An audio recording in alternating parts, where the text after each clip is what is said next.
Ash snorted and shook his head. "Did you hear everything you wanted, good fellow?" he called to the empty air. "I did," came Puck's disembodied voice, floating out of the trees. "But I'm not sure I believe my ears." He dropped from the branches of a pine, landing with a thump in the snow. When he straightened, his green eyes blazed with anger, not directed at Ash, but at me. "That's what you promised him, Princess?" he shouted, throwing up his hands. "That was your bargain. You would offer yourself to the Unseelie court?" He turned and punched a tree, sending twigs and icicles to the ground. "Of all the stupid ideas! What is wrong with you?" I shrank back. This was the first time I'd seen him angry. Not just Puck, but Robbie, too. He never got mad, viewing everything as a colossal joke. Now he looked ready to tear my head off. "We needed help," I said, watching in horror as his eyes glowed and his hair writhed like flames atop his head. "We have to get out of Unseelie territory and into Machina's realm." "I would have gotten you there," Puck roared. "Me! You didn't need his help. Don't you trust me to keep you safe? I would have given everything for you. Why didn't you think I'd be enough?" I was struck speechless. Puck sounded hurt, glaring at me like I'd just stabbed him in the back.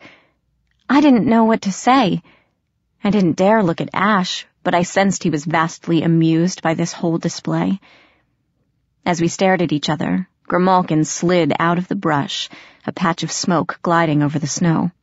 His eyes bore that half-lidded, amused look as he glanced at the fuming Puck, then back to me.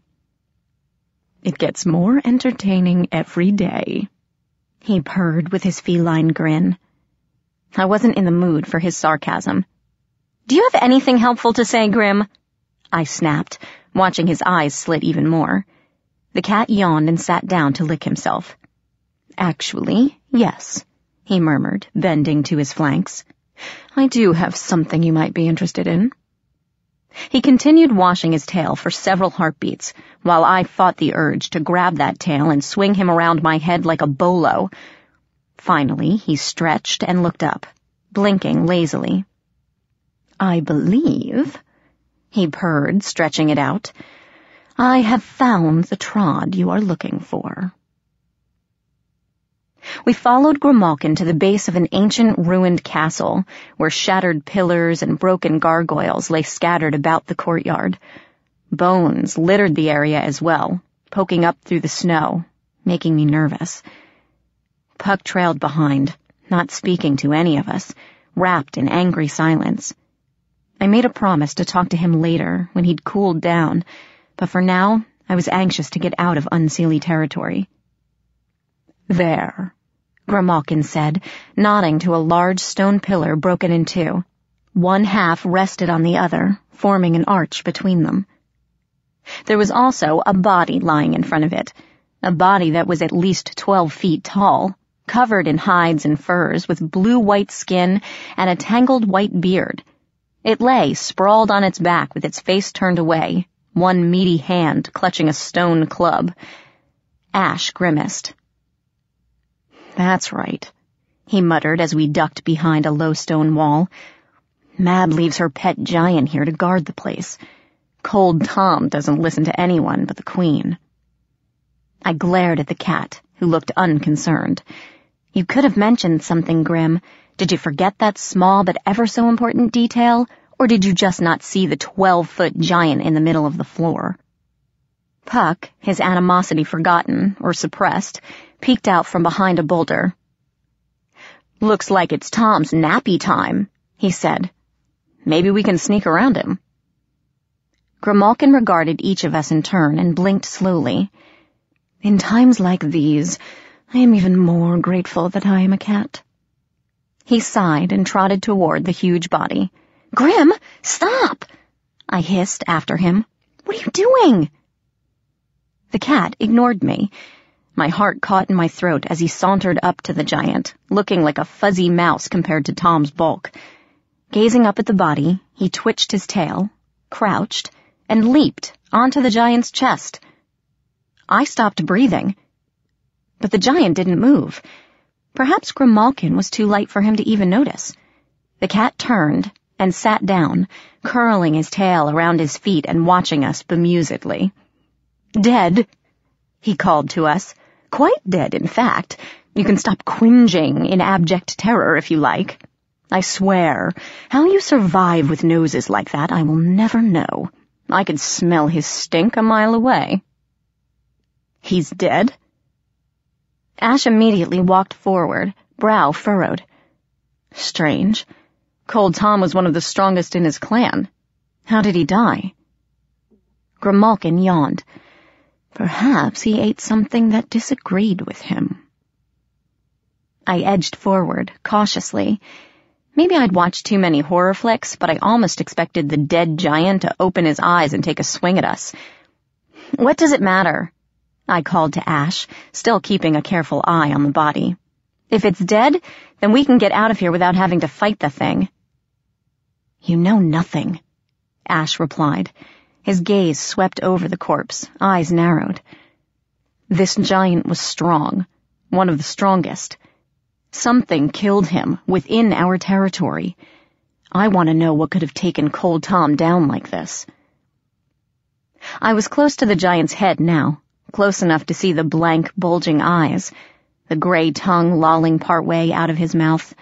Blue veins stood out around his eye sockets and in his neck. Whatever killed him, it wasn't quick. Then a metal spider crawled out of his mouth. I screamed and leaped back. Puck and Ash rushed to my side as the huge arachnid skittered away, over Tom's face and up a wall. Ash drew his sword, but Puck gave a shout and hurled a rock at it. The stone hit the spider dead on.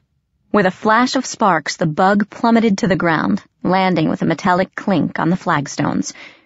We approached cautiously, Ash with his sword drawn, Puck with a good-size rock. But the insect thing lay broken and motionless on the ground, almost smashed in two. Up close, it looked less spidery and more like those face-hugger things from Aliens, except it was made of metal. Gingerly, I picked it up by its whip-like tail. "What is that?" Ash muttered. For once, the unflappable face sounded almost terrified. "Another of Machina's iron fae?" Something clicked in my head. "It's a bug," I whispered. The boys gave me puzzled frowns, and I plunged on. "Iron horse, gremlins, bugs. It's starting to make sense to me now." I whirled on Puck, who blinked and stepped back. "Puck, didn't you tell me once that the Fae were born from the dreams of mortals?" "Yeah," Puck said, not getting it. "Well, what if these things," I jiggled the metal insect, "are born from different dreams, dreams of technology and progress, dreams of science? What if the pursuit of ideas that once seemed impossible, flight, steam engines, the World Wide Web, gave birth to a whole different species of faerie? Mankind has made huge leaps in technology over the past 100 years, and with each success, we've kept reaching, dreaming for more. These iron fae could be the result." Puck blanched, and Ash looked incredibly disturbed. "If that's true," he murmured, his gray eyes darkening like thunderclouds, "then all fae could be in danger. Not just the Seelie and Unseelie courts. The Never Never itself would be affected. The entire fae world." Puck nodded, looking more serious than I'd ever seen. "This is a war," he said, locking gazes with Ash. "If the Iron King is killing the guardians of the Trods, he must be planning to invade. We have to find Machina and destroy him. Perhaps he's the heart of these iron fae. If we kill him, his followers could scatter." "I agree." Ash sheathed his sword, giving the bug a revolted look. "We will bring Megan to the Iron Court and rescue her brother by killing the ruler of the Iron Fae." "Bravo!" said Grimalkin, peering down from Cold Tom's chest. "The Winter Prince and Oberon's Jester agreeing on something. The world must be ending." We all glared at him.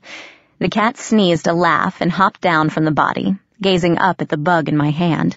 He wrinkled his nose. "Interesting," he mused. "That thing stinks of iron and steel, and yet it does not burn you. I suppose being half-human has its perks after all." "What do you mean?" I asked. Toss it to Ash, would you?" "No." Ash stepped back, his hand going to his sword.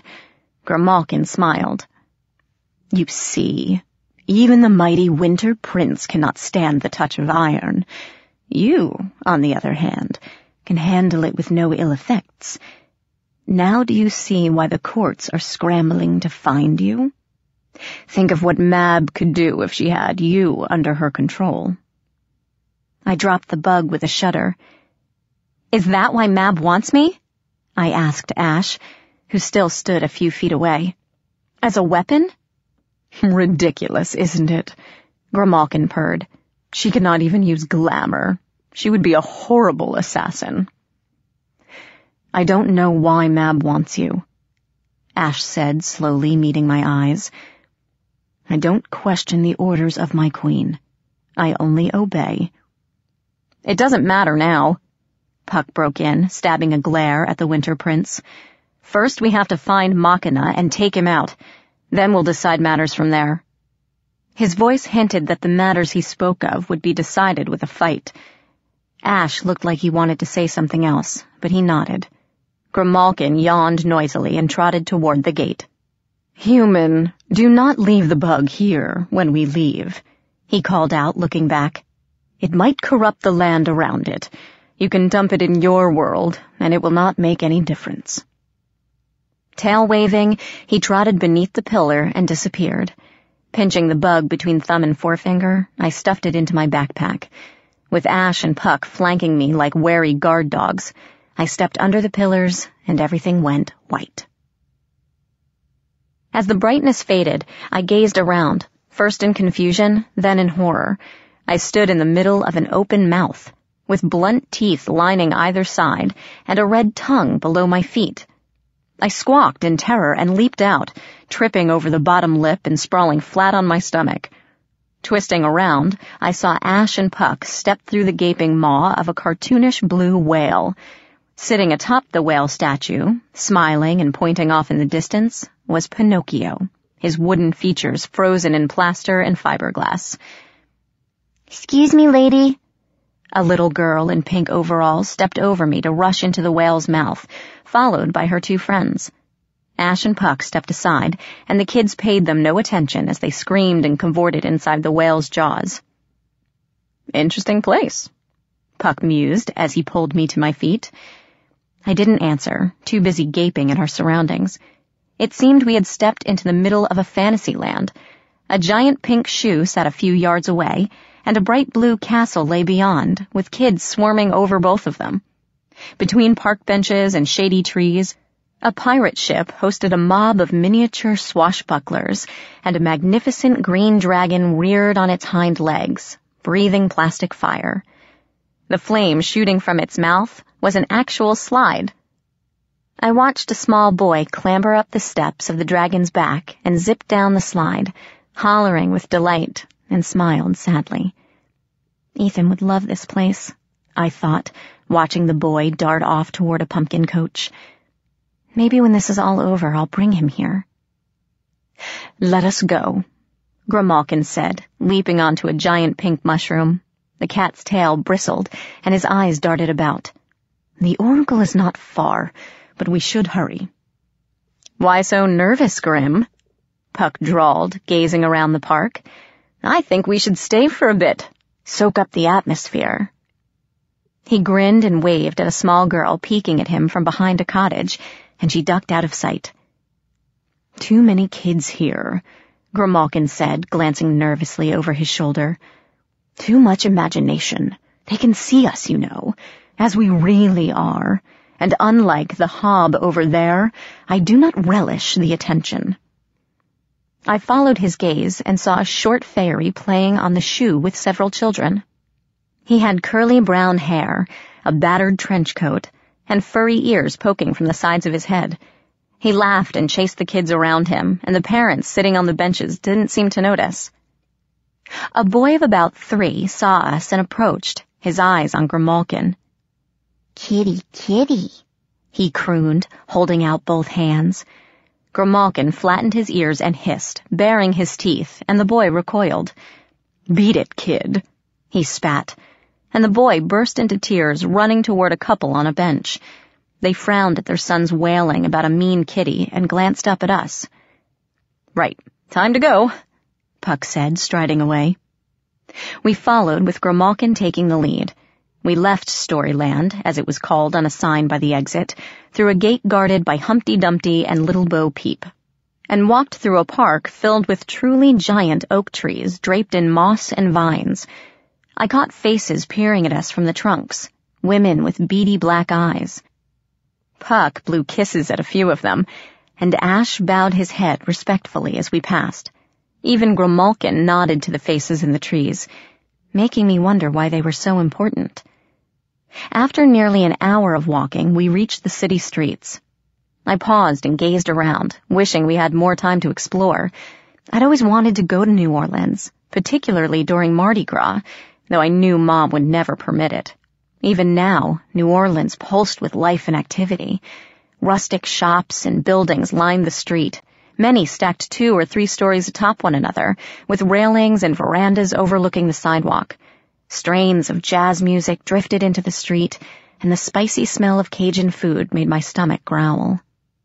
"Gawk later," Grimalkin poked me in the shin with a claw. "We are not here to sightsee. We have to get to the French Quarter. One of you, find us some transportation." "Where exactly are we going?" Ash questioned as Puck flagged down a carriage pulled by a sleepy-looking red mule. The mule snorted and pinned his ears as we piled inside, but the driver smiled and nodded. Grimalkin leaped onto the front seat. "The Historic Voodoo Museum," he told the driver, who didn't look at all fazed by a talking cat. "And step on it." Voodoo Museum. I wasn't sure what to expect when the carriage pulled up to a shabby-looking building in the French Quarter. A pair of simple black doors stood beneath the overhang, and a humble wooden sign proclaimed it the New Orleans Historic Voodoo Museum. Dusk had fallen, and the sign in the grimy window read, "Closed." Grimalkin nodded to Puck, who muttered a few words under his breath and tapped on the door. It opened with a soft creak, and we stepped inside. The inside was musty and warm. I tripped over a bump in the carpet and stumbled into Ash, who studied me with a sigh. Puck closed the door behind us, plunging the room into blackness. I groped for the wall, but Ash spoke a quick word, and a globe of blue fire appeared over his head, illuminating the darkness. The pale light washed over a grisly collection of horror. A skeleton in a top hat stood along the far wall beside a mannequin with an alligator head. Skulls of humans and animals decorated the room, along with grinning masks and numerous wooden dolls. Glass cases bore jars of snakes and frogs floating in amber liquid, teeth, pestles, drums, turtle shells, and other oddities. "This way," came Grimalkin's voice, unnaturally loud in the looming silence. We trailed him down a dark hall, where portraits of men and women stared at us from the walls. I felt eyes following me as I ducked into a room cluttered with more grisly paraphernalia and a round table in the center covered with a black tablecloth. 4 chairs stood around it, as if someone were expecting us. As we approached the table, one of the desiccated faces in the corner stirred and floated away from the wall. I screamed and leaped behind Puck as a skeletal woman with tangled white hair shambled toward us, her eyes hollow pits in her withered face. "Hello, children," the hag whispered, her voice like sand hissing through a pipe.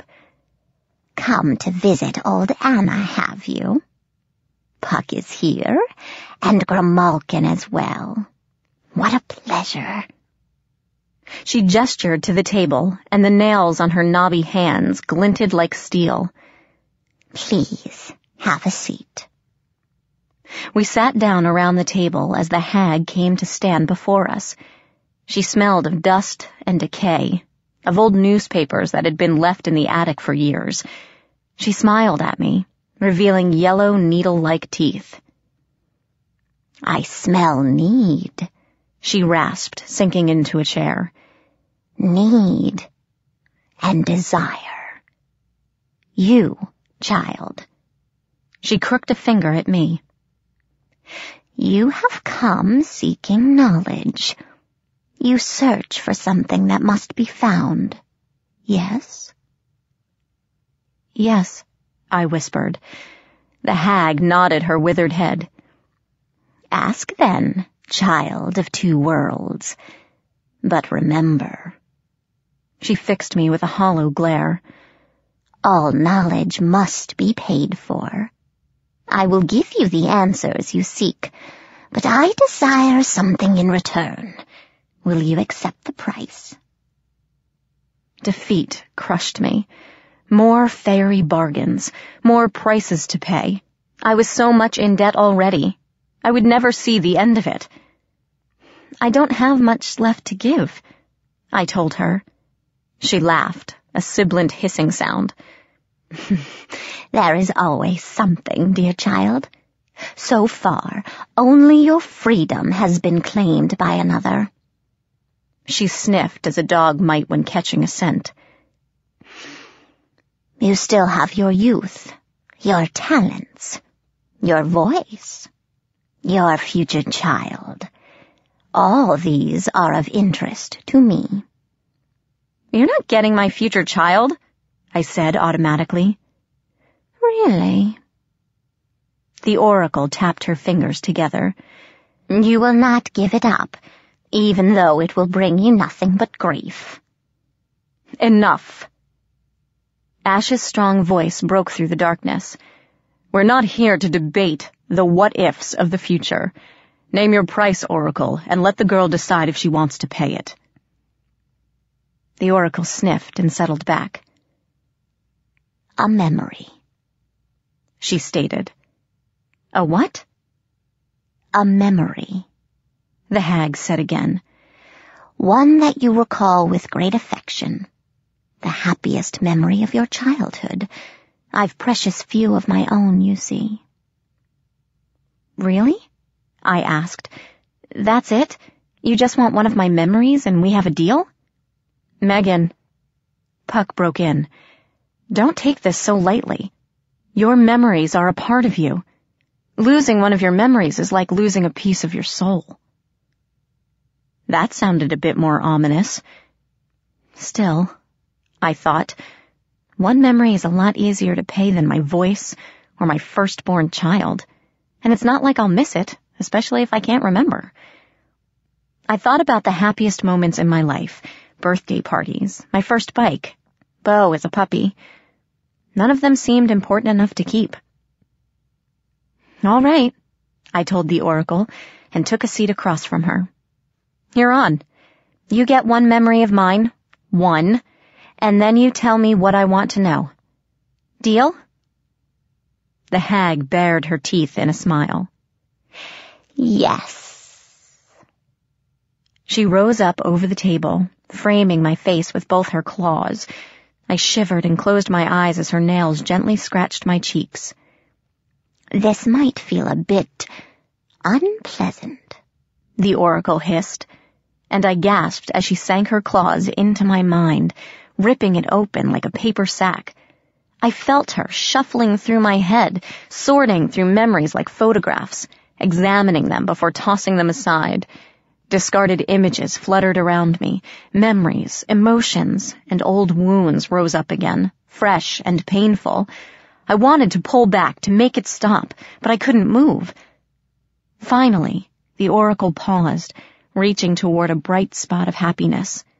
And in horror, I saw what she was going for. No, I wanted to scream. No, not that one. Leave it alone, please. Yes, the oracle hissed, sinking her claws into the memory. I will take this one. Now it is mine. There was a ripping sensation and a bolt of pain through my head. I stiffened, my jaw locking around a shriek, and I slumped in my chair, feeling like my head had been split open. I sat up, wincing at the throbbing in my skull.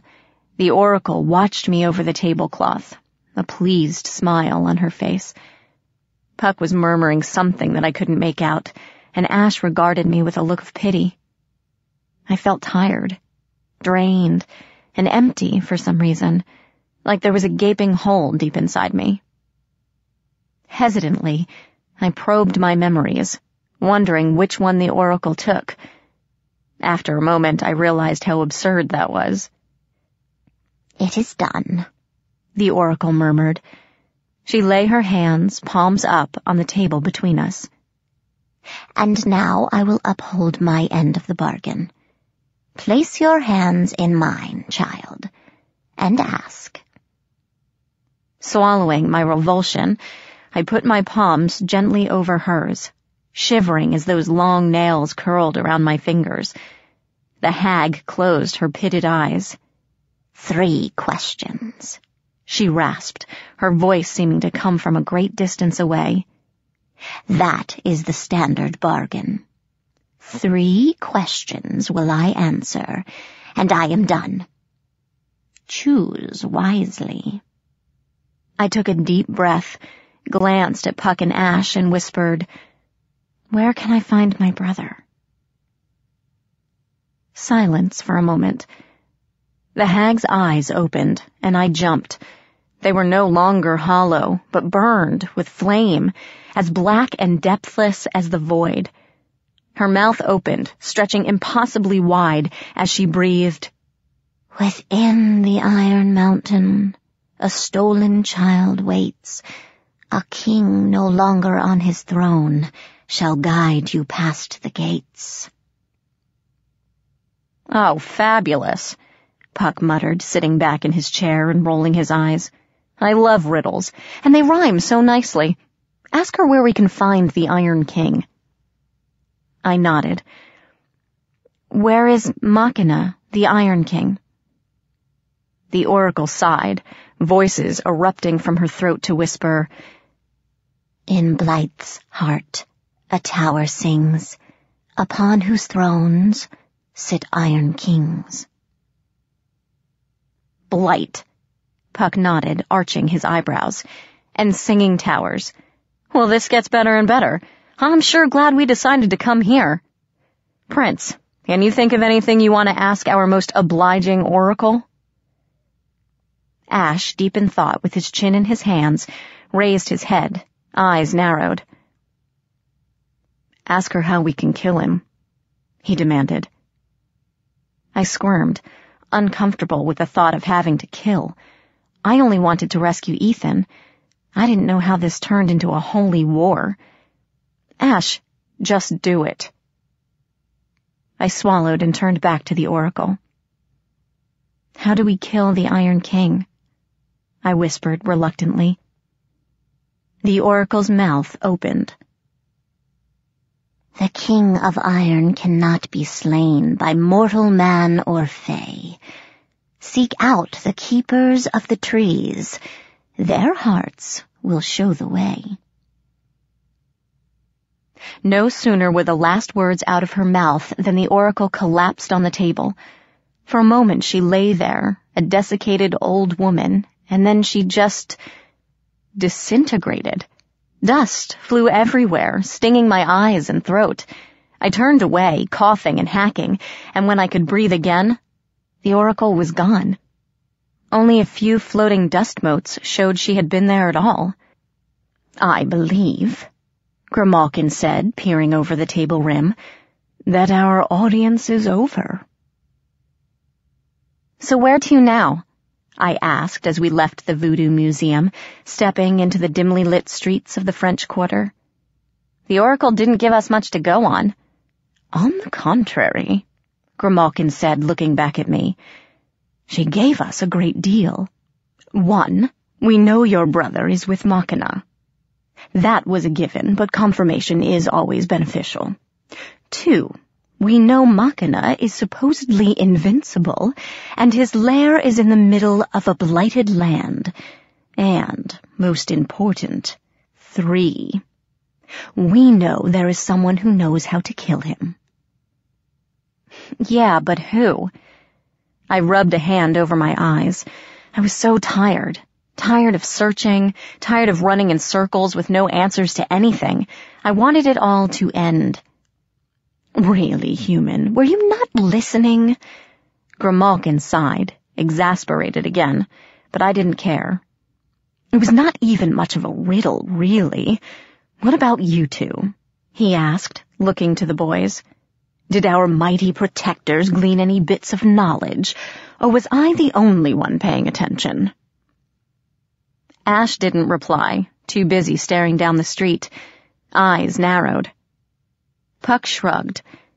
Seek out the keepers of the trees, he muttered. That's easy enough. I assume we should go back to the park. Very good fellow. I try. I am so lost, I groaned, sitting down on the curb. Why are we going back to the park? We just came from there. There are other trees in New Orleans. Because, Princess. Explain later. Ash appeared beside me. His voice was low and harsh. We need to go. Now. Why? I asked just as the street lamps, and every artificial light on the block, sputtered and went out. Fairy lights glowed overhead as both Ash and Puck called them into existence. Footsteps echoed in the shadows, getting closer, coming from all directions. Grimalkin muttered something and disappeared. Puck and Ash stepped back to flank me, their eyes scanning the darkness. Beyond the ring of light, dark shapes shuffled toward us. As they came into the light, the fairy fire washed over the faces of humans. Normal men and women, their features blank as they lurched forward. Most of them carried weapons, iron pipes and metal baseball bats and knives. Every zombie movie I'd ever seen sprang to mind, and I pressed close to Ash, feeling the muscles coil under his skin. Humans, Ash muttered, his hand dropping to his sword. What are they doing? They shouldn't be able to see us. A dark chuckle rose from the ranks, shambling toward us, and the mob abruptly stopped. They moved aside as a woman floated between them, hands on her slender hips. She wore a business suit of poison green, 3-inch heels, and green lipstick that glowed with radioactive brightness. Her hair appeared to be made of wires, thin network cables of various color, greens, blacks, and reds. Here you are at last. Her voice buzzed, like millions of bees given speech. I'm shocked that Iron Horse had such a problem with you, but then again, he's so old. Past his usefulness, I'd say. You will not have such an easy time with me. Who are you? Growled Ash. Puck moved beside him, and together they formed a living shield in front of me. The lady giggled, like a mosquito humming in your car, and held out a green-nailed hand. I am Virus, second of King Machina's lieutenants. She blew me a kiss that made my skin crawl. Pleased to meet you, Megan Chase. What have you done to these people? I demanded. Oh, don't worry about them. Virus twirled in place, smiling. They've just caught a little bug. These little bugs, to be exact. She held up her hand, and a tiny insect swarm flew out of her sleeve to hover over her palm, like sparkling silver dust. Cute little things, aren't they? Quite harmless, but they allow me to get inside a brain and rewrite its programming. Allow me to demonstrate. She gestured to the nearest human, and the man dropped to all fours and started to bark. Virus tittered, clapping her hands. See? Now he thinks he's a dog. Brilliant, Puck said. Can you make him crow like a rooster, too? Ash and I glared at him. He blinked. What? I started, a memory dropping into place, and spun back on Virus. You're the one who set the Chimera loose on Elysium. Why, yes, that was my work. Virus looked pleased, though her face fell a moment later. Although, as an experiment, it didn't quite work out as I'd hoped. The normal Fae don't react well to bugs. That whole aversion to iron thing, you know? It drove the stupid beast mad, and probably would have killed it if it hadn't been sliced to pieces. Mortals, though. She pirouetted in the air, flinging out her arms as if to embrace the crowd. They make wonderful drones, so devoted to their computers and technology. They were slaves to it long before I came along. Let them go, I told her. Virus regarded me with glittering green eyes. I don't think so, dearie. She snapped her fingers, and the mob shambled forward again, arms reaching. Bring me the girl, she ordered as the circle tightened around us. Kill the rest. Ash drew his sword. No, I cried, grabbing his arm. Don't hurt them. They're just ordinary humans. They don't know what they're doing. Ash shot me a wild glare over his shoulder. Then what do you want me to do? I suggest we run, Puck offered, taking something from his pocket. He tossed it at the crowd, and it exploded into a log, pinning 2 startled zombie men to the ground, creating a hole in the ring surrounding us. Let's go, Puck yelled, and we didn't need encouraging. We leaped over the thrashing bodies, dodging the pipes they swung at us, and tore down the street. Chapter 19. The Dryad of City Park. Pounding footsteps told us we were being followed. A twirling pipe flew over my shoulder, smashing the window of a shop. I yelped and almost fell, but Ash grabbed my hand and hauled me upright. This is ridiculous, I heard him growl, pulling me along. Running from a mob, a human mob. I could take them out with one sweep of my hand. Perhaps you didn't see the copious amounts of iron they're carrying, Puck said, wincing as a knife hurled past him, skidding into the street. Of course, if you want to make a suicide stand, I certainly won't stop you, though I'd be disappointed you wouldn't be there for our last duel. Scared, good fellow? In your dreams, princeling. I couldn't believe they were bantering while we were running for our lives. I wanted to tell them to knock it off when a pipe hurled through the air, striking Puck in the shoulder. He gasped and staggered, barely catching himself in time, and I cried out in fear. Buzzing laughter echoed behind us. I turned my head to see Virus floating above the crowd, her bugs swirling around her like a diamond blizzard. You can run, little fairy boys, but you can't hide, she called. There are humans everywhere, and all can be my puppets. If you stop now and hand over the girl, I'll even let you choose how you want to die. Ash snarled. Pushing me on, he spun and hurled a spray of ice shards at the woman overhead. She gasped, and a zombie leaped into the air to block the attack, the shards tearing through his chest. He collapsed, twitching, and Virus hissed like a furious wasp. How nice going, Prince, Puck called as the zombies lurched forward with angry cries. Way to piss her off. You killed him. I stared at Ash, horrified. You just killed a person, and it wasn't even his fault. There are casualties in every war, Ash replied coldly, pulling me around the corner. He would have killed us if he could. One less soldier to worry about. This isn't a war, I screamed at him. And it's different when the humans don't even know what's happening. They're only after us because some crazy fairy is screwing with their heads. Either way, we'd still be dead. No more killing, I snarled, wishing we could stop so I could look at him straight. Do you hear me, Ash? Find another way to stop them. You don't have to kill. He glared at me out of the corner of his eye, then sighed with irritation. As you wish, Princess, though you might regret it before the night is out. We burst into a brightly lit square with a marble fountain in the center.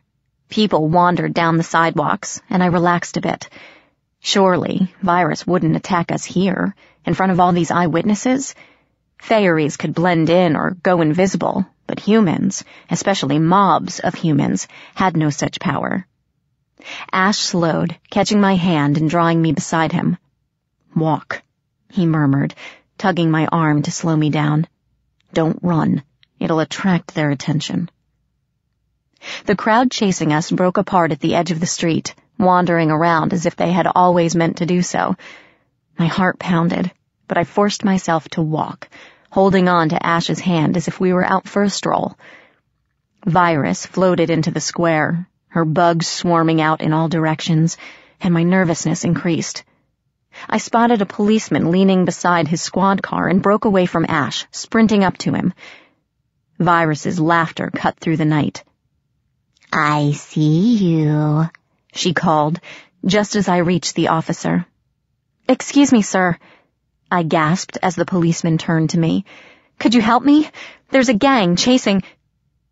I stumbled back in horror. The officer regarded me blankly, his jaw hanging slack, his eyes empty of reason. He lunged and grabbed my arm, and I yelped, kicking him in the shin. It didn't faze him, and he grabbed my other wrist. The pedestrians in the square lurched toward us with renewed vigor. I snarled a curse and lashed out at the policeman, driving my knee into his groin. He winced and struck me across the face, making my head spin. The mob closed in, clawing at my hair and clothes. And Ash was there, smashing his hilt into the policeman's jaw, knocking him back. Puck grabbed me and leaped over the police car, dragging me over the hood. We broke free of the mob and ran, Virus's laughter following us into the street. There! Grimalkin appeared beside us, his tail fluffed out and his eyes wild. Dead ahead, a carriage. Use it, quickly! I looked across the street and saw an unattended horse and open-top buggy waiting on the curb to pick up passengers. It wasn't a getaway car, but it was better than nothing. We crossed the street and ran toward the carriage. A gunshot rang out behind us. Puck jerked weirdly and fell, collapsing to the pavement with a howl of agony. I screamed, and Ash immediately hauled him upright, forcing him to move. They staggered across the street, Ash dragging Puck with him, as another shot shattered the night. The horse whinnied and half reared at the noise, rolling its eyes. I grabbed its bridle before the beast fled in terror. Behind me, walking toward us with that zombie-like shuffle, I saw the police officer, one arm extended, pointing his revolver at us. Ash shouldered Puck into the carriage and jumped into the driver's seat, Grimalkin bounding up beside him. I scrambled inside and crouched beside Puck, sprawled on the floor of the carriage, gasping. Horrified, I watched dark blood blossom around his ribs, seeping over the floorboards. "Hold on!" Ash yelled, and brought the reins down on the horse's flanks with a loud, "Hya!" The horse leaped forward with a squeal. We galloped through a red light, barely dodging a honking taxi. Cars blared, people shouted and cursed, and the sounds of pursuit faded behind us. "Ash!" I cried a few minutes later. "Puck's not moving!" Preoccupied with driving the carriage, Ash barely looked back. But Grimalkin leaped to the floor and trotted up to the body. Puck's face was the color of eggshells, his skin cool and clammy. I tried to staunch the bleeding using a sleeve of his hoodie, but there was so much blood. My best friend was dying, and I couldn't do anything to help. "He needs a doctor," I called up to Ash. "We need to find a hospital." "No," Grimalkin interrupted. "Think human. No fairy would survive a hospital. With all those sharp metal instruments, it would be dead before the night was out." "Then what can we do?" I cried on the verge of hysteria. Grimalkin jumped up beside Ash again. "The park," he said calmly. "We take him to the park. The Dryads should be able to help him." "Should? What if they can't?" "Then, human, I would start praying for a miracle." Ash didn't stop at the edge of the park, but instead drove the carriage over the curb and into the grass beneath the trees. Worried for Puck, I didn't notice we'd stopped until the prince knelt beside me, swung Puck onto his shoulder, and dropped down. Numbly, I followed.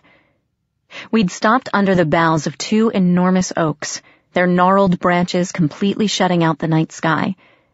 Ash carried Puck beneath the twisted giants and eased him down to the grass. And we waited. 2 figures stepped out of the tree trunks, materializing into view. They were both slender women, with moss-green hair and skin like polished mahogany. Beetle-black eyes peered out as the Dryads stepped forward, the smell of fresh earth and bark thick in the air. Grimalkin and Ash nodded respectfully, but I was too worried to catch the movement in time. "We know why you have come," one Dryad said, her voice the sigh of wind through the leaves.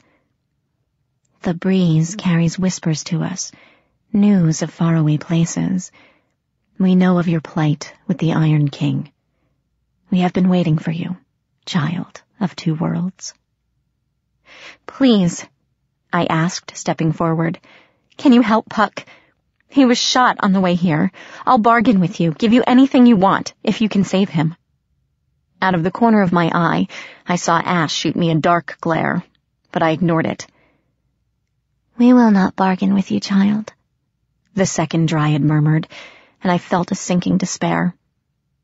"It is not our way. We are not like the she or the cat she, seeking endless ways to empower themselves. We simply are." "As a favor, then," I pleaded, refusing to give up. "Please, he'll die if you don't help him." "Death is a part of life." The Dryad regarded me with pitiless black eyes. "All things fade eventually, even one as long-lived as Puck. People will forget his stories, forget he ever was, and he will cease to be. It is the way of things." I fought the urge to scream. The Dryads wouldn't help. They'd just doomed Puck to die. Clenching my fists, I glared at the tree women, wanting to shake them, throttle them until they agreed to help. I felt a rush of something, and the trees above me groaned and shook, showering us with leaves. Ash and Grimalkin took a step back, and the Dryads exchanged glances. "She is strong," one whispered. "Her power sleeps," the other replied. "The trees hear her. The earth answers her call. Perhaps it will be enough." They nodded again, and one of them lifted Puck around the waist, dragging him toward her tree. They both melted into the bark and disappeared. I jerked in alarm. "What are you doing?" "Do not worry," the remaining Dryad said, turning back to me. "We cannot heal him, but we can halt the damage. Puck will sleep until he is well enough to rejoin you. Whether that takes a night or several years will be entirely up to him." She tilted her head at me, shedding moss. "You and your companions may stay here tonight. It is safe. Within these boundaries, the Iron Fae will not venture. Our power over tree and land keeps them out. Rest, and we will call for you when it is time." With that, she melted back into the tree, leaving us alone, with one less companion than when we started out. I wanted to sleep. I wanted to lie down and black out and wake up to a world where best friends were never shot and little brothers never kidnapped. I wanted everything to be over and my life back to normal. But as exhausted as I was, I couldn't sleep. I wandered the park in a daze, numb to everything. Ash was off speaking with the resident park fae, and Grimalkin had disappeared, so I was alone. In the scattered moonlight, fairies danced and sang and laughed, calling out to me from a distance. Satyrs whistled tunes on their pipes, piskies buzzed through the air on gossamer wings, and willowy dryads danced through the trees, their slender bodies waving like grass in the wind. I ignored them all. At the edge of a pond under the drooping limbs of another giant oak, I sank down, pulled my knees to my chest, and sobbed. Mermaids broke the surface of the pond to stare at me, and a ring of piskies gathered round, tiny lights hovering in confusion. I barely saw them. The constant worry for Ethan, the fear of losing Puck, and the ill-fated promise to Ash were too much for me. I cried until I was gasping for breath, hiccuping so hard my lungs ached. But, of course, the Fae couldn't let me be miserable in peace. As my tears slowed, I became aware I wasn't alone. A herd of satyrs surrounded me, their eyes bright in the gloom. "Pretty flower," one of them said, stepping forward. He had a dark face, a goatee, and horns curling through his thick black hair. His voice was low and soft, and had a faint Creole accent. "Why so sad, lovely one? Come with me, and we will make you laugh again." I shivered and rose shakily to my feet. No, No, I'm fine. I just want to be alone for a while." "Alone is a terrible thing to be," the satyr said, moving closer. He smiled, charming and attractive. Glamour shimmered around him, and I saw his mortal guise for a split second. A handsome college boy, out walking with his friends. "Why don't we get some coffee, and you can tell me all about it?" He sounded so sincere, I almost believed him. Then I caught the glint of raw lust in his eyes, in the eyes of his friends, and my stomach contracted in fear. "I really have to go," I said, backing away. They followed me, their gazes hungry and intense. I smelled something strong in the air and realized it was musk. Please leave me alone." "You'll thank us afterward," the satyr promised, and lunged. I ran. The herd pursued me, whooping and shouting promises, that I would enjoy it, that I needed to loosen up a bit. They were much faster, and the lead goat grabbed me from behind, arms around my waist. I screamed as he lifted me off my feet, kicking and flailing. The other satyrs closed in, grabbing and pawing, tearing at my clothes. A rush of power, the same I'd felt earlier, and suddenly the oak above us moved. With a deafening creak, a gnarled branch as thick as my waist swung down and struck the lead satyr in the head. He dropped me and staggered back, and the limb swung back to hit him again in the stomach, knocking him sprawling. The other satyrs backed away. Goat Boy got his feet under him and stood, glaring at me. "I see you like it a little rough," he wheezed, brushing himself off. Shaking his head, he ran a tongue over his lips and stepped forward. "That's okay. We can do rough, right, boys?" "So can I."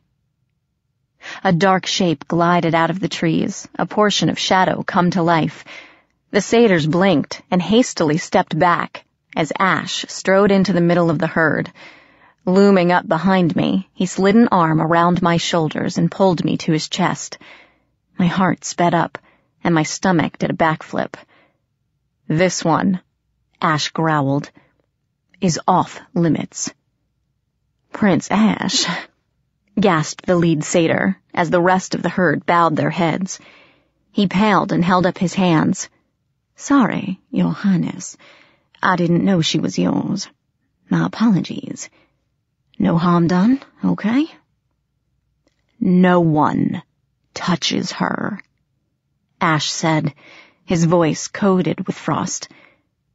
"Touch her, and I'll freeze your testicles and put them in a jar.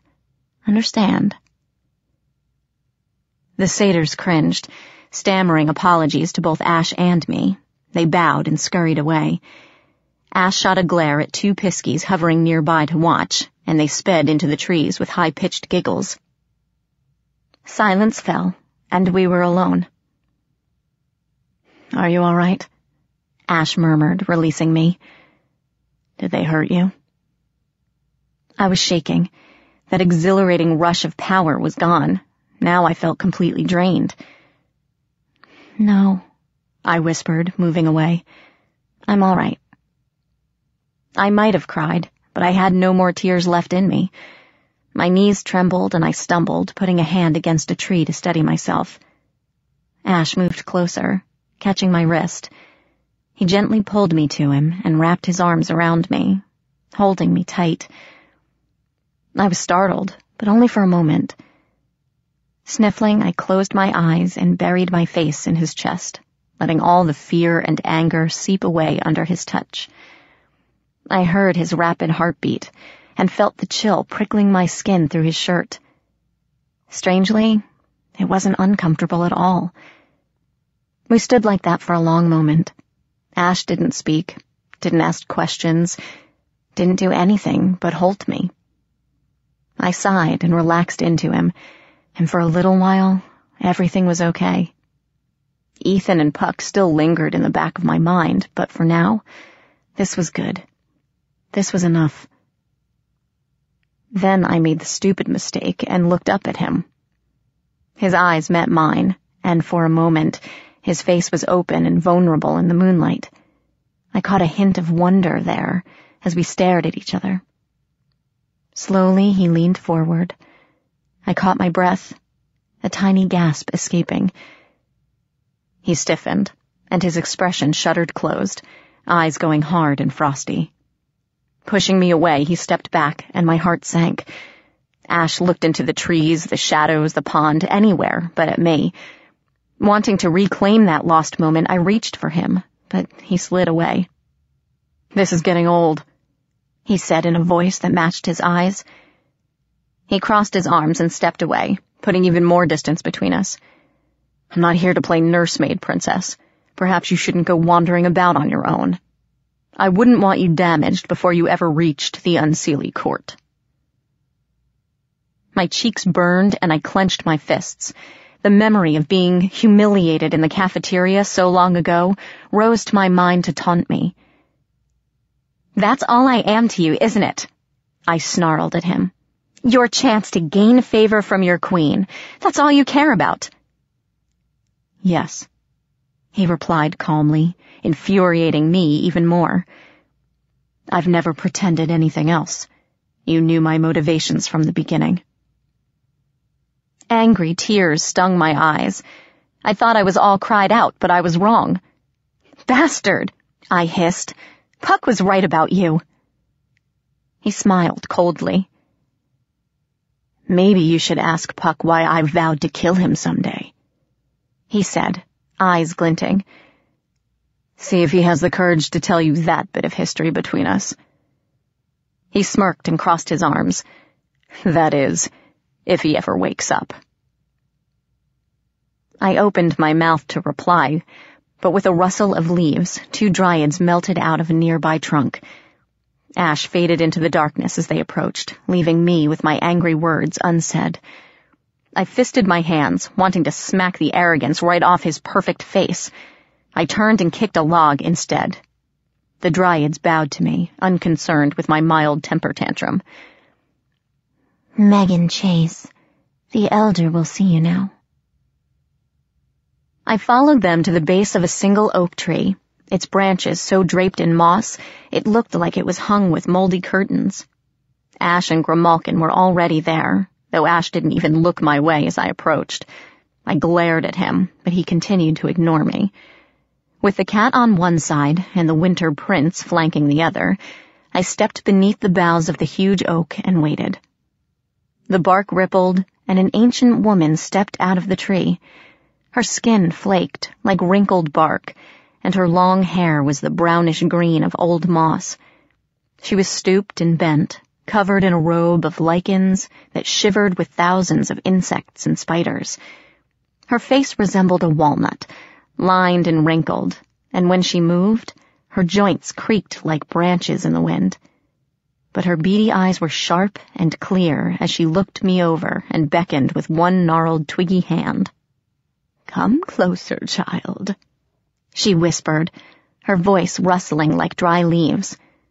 I swallowed and moved forward until I could see the insects boring into her skin, smell the earthy scent of her.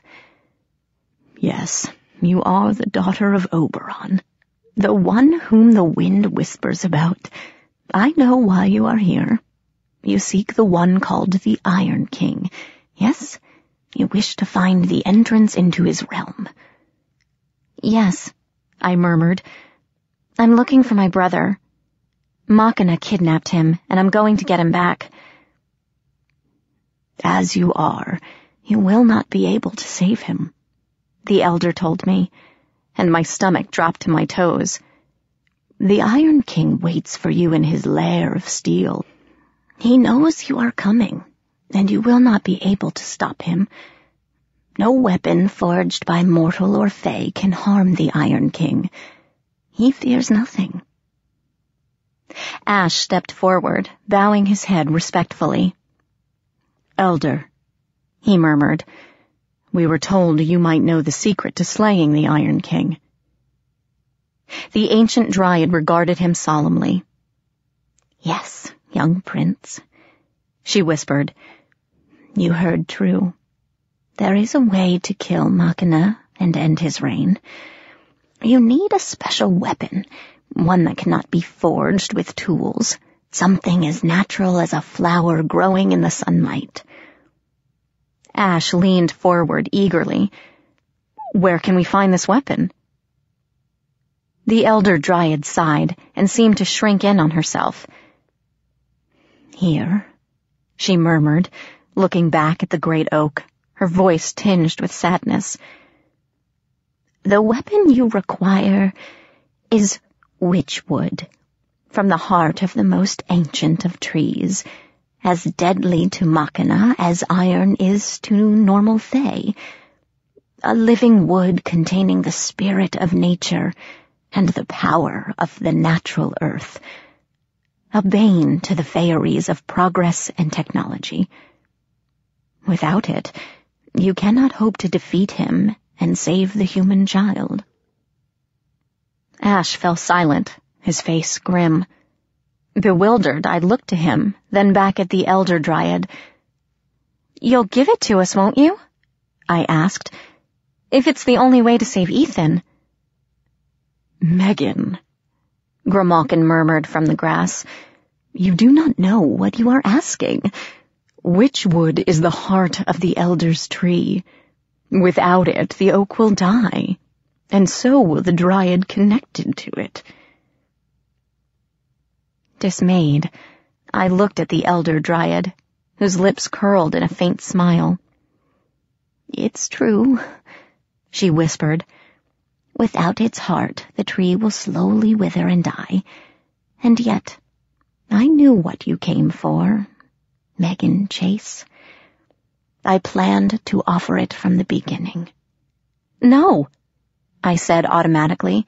"I don't want it. Not like this. There has to be another way."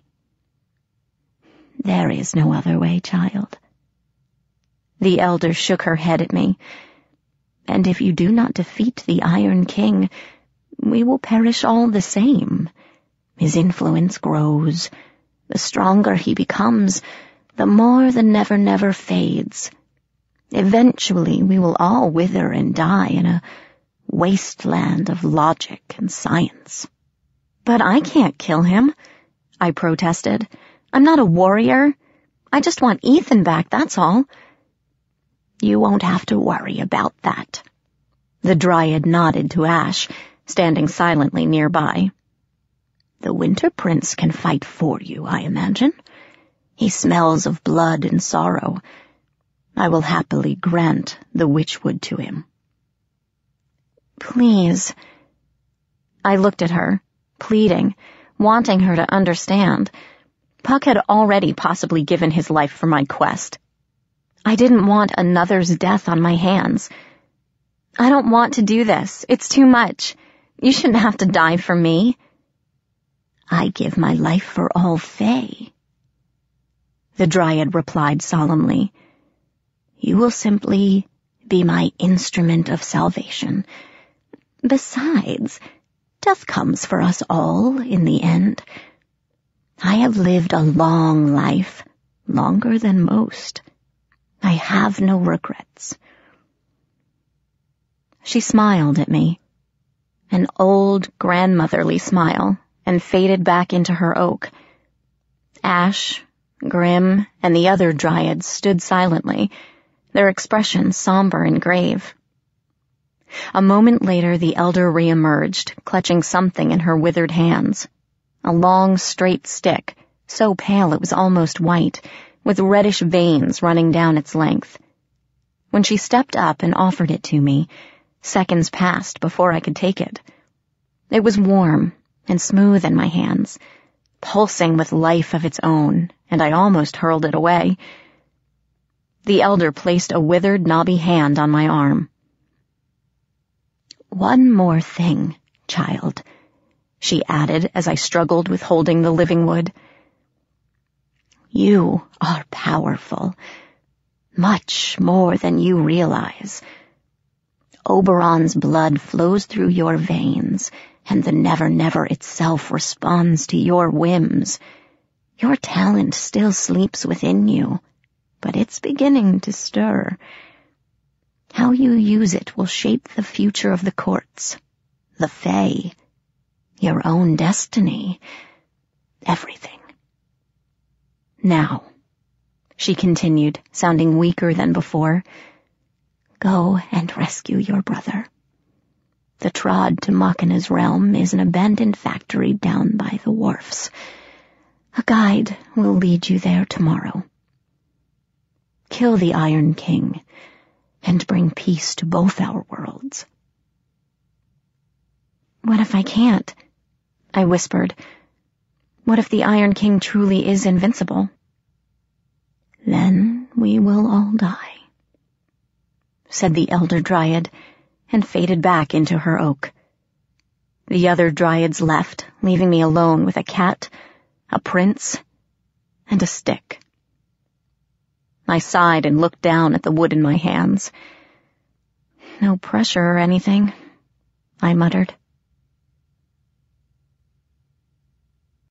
Part 3. Chapter 20. Iron Dragons and Pack Rats. We left at dawn, time enough for me to catch maybe 2 hours of sleep on the lumpy ground and say my last goodbyes to Puck. He was still sleeping, deep within the tree, when I woke up in the still hours before sunrise. The Dryad attached to the oak told me he still lived, but she didn't have any idea when he would wake. I stood beside the oak for several minutes, my hand against the bark, trying to feel his heartbeat through the wood. I missed him. Ash and Grimalkin might be allies, but they were not friends. They wanted to use me for their own ends. Only Puck truly cared. And now he was gone. Megan. Ash appeared behind me, his voice surprisingly gentle. We should go. We can't afford to wait for him. Not if it could be months before he wakes up. We don't have that time. I know. I pressed my palm into the bark, feeling the rough edges scrape my skin. Wake up quickly, I told him, wondering if he dreamed, if he could feel my touch through the tree. Wake up quickly and find me. I'll be waiting. I turned to Ash, who was dressed for battle, with his sword at his waist and a bow slung across his back. Looking at him made my skin tingle. Do you have it? I asked, to hide the burning in my cheeks. He nodded and held up a gleaming white arrow with red veins curling around it. He'd asked for the witchwood the previous night, claiming he could turn it into a suitable weapon, and I gave it to him without hesitation. Now I stared at the dart, feeling my apprehension grow. It seemed like such a small, fragile thing to take down the supposedly invincible king of the Iron Fae. Can I hold it? I asked, and Ash immediately placed the arrow in my palm, his fingers lingering on mine. The wood throbbed in my hand, a rhythmic pulse, like a heartbeat. I shuddered and held it out, waiting for him to take it back. "Hold on to it for me," Ash said softly, his gaze never leaving mine. "This is your quest. You decide when I'm supposed to use it." I blushed and opened my backpack, shoving the dart inside.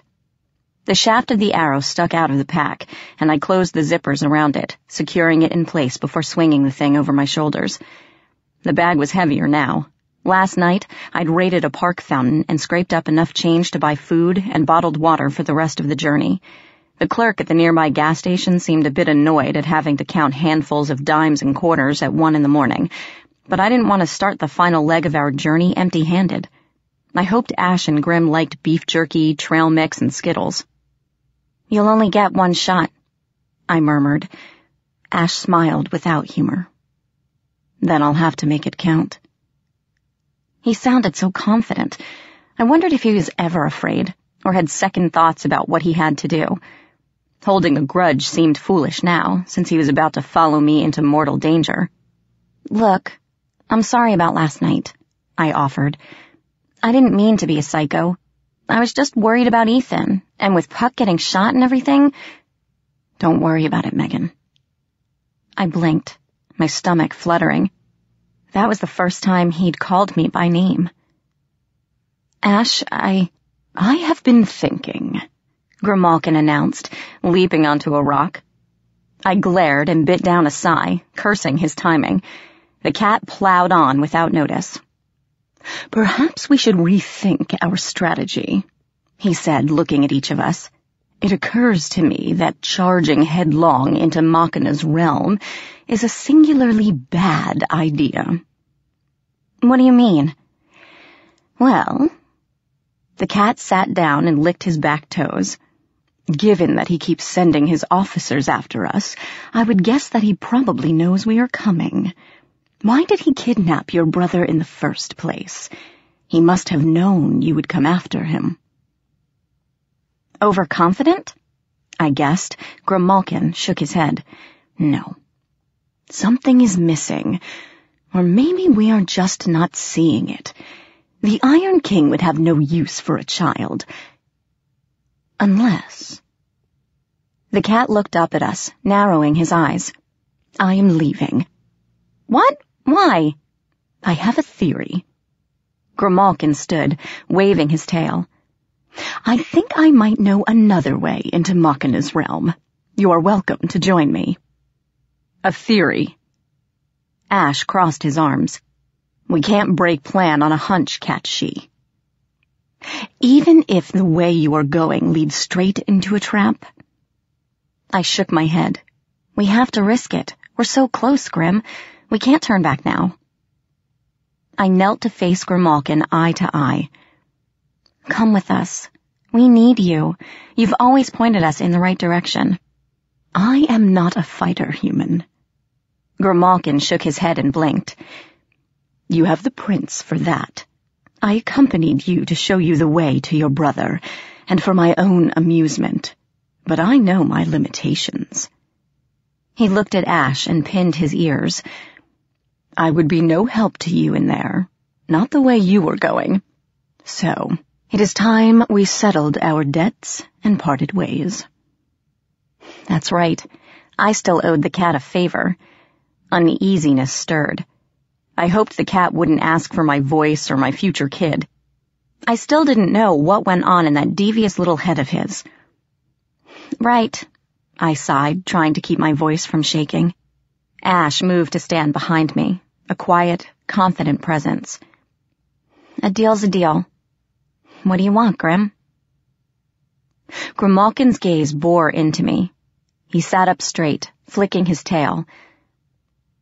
"My price is this," he stated. "I want to be able to call on you, once, at a time of my choosing, no questions asked. That is my debt."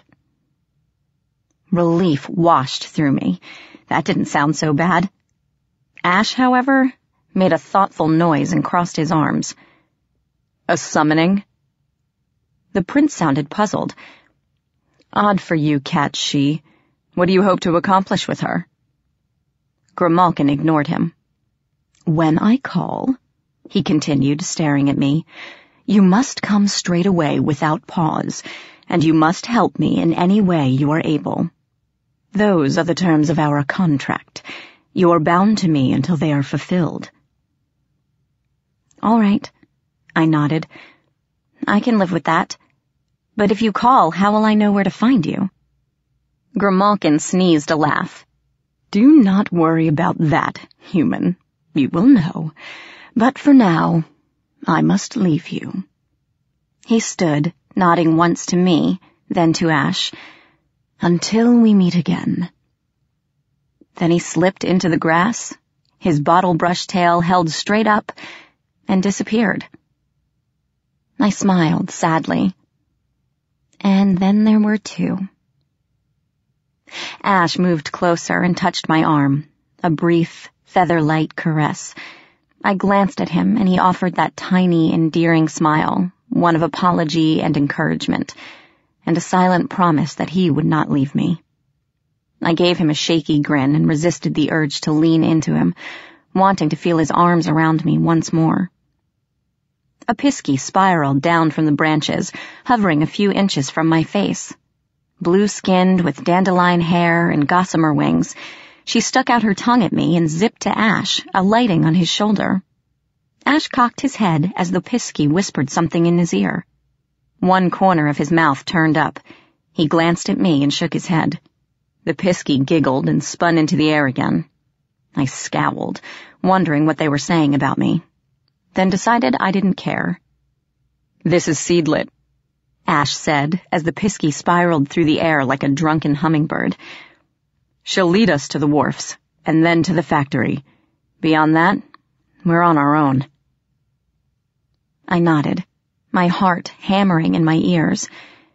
This was it, the last leg of the journey. At the end was Machina and Ethan, or death. I smirked with rash bravado and raised my chin.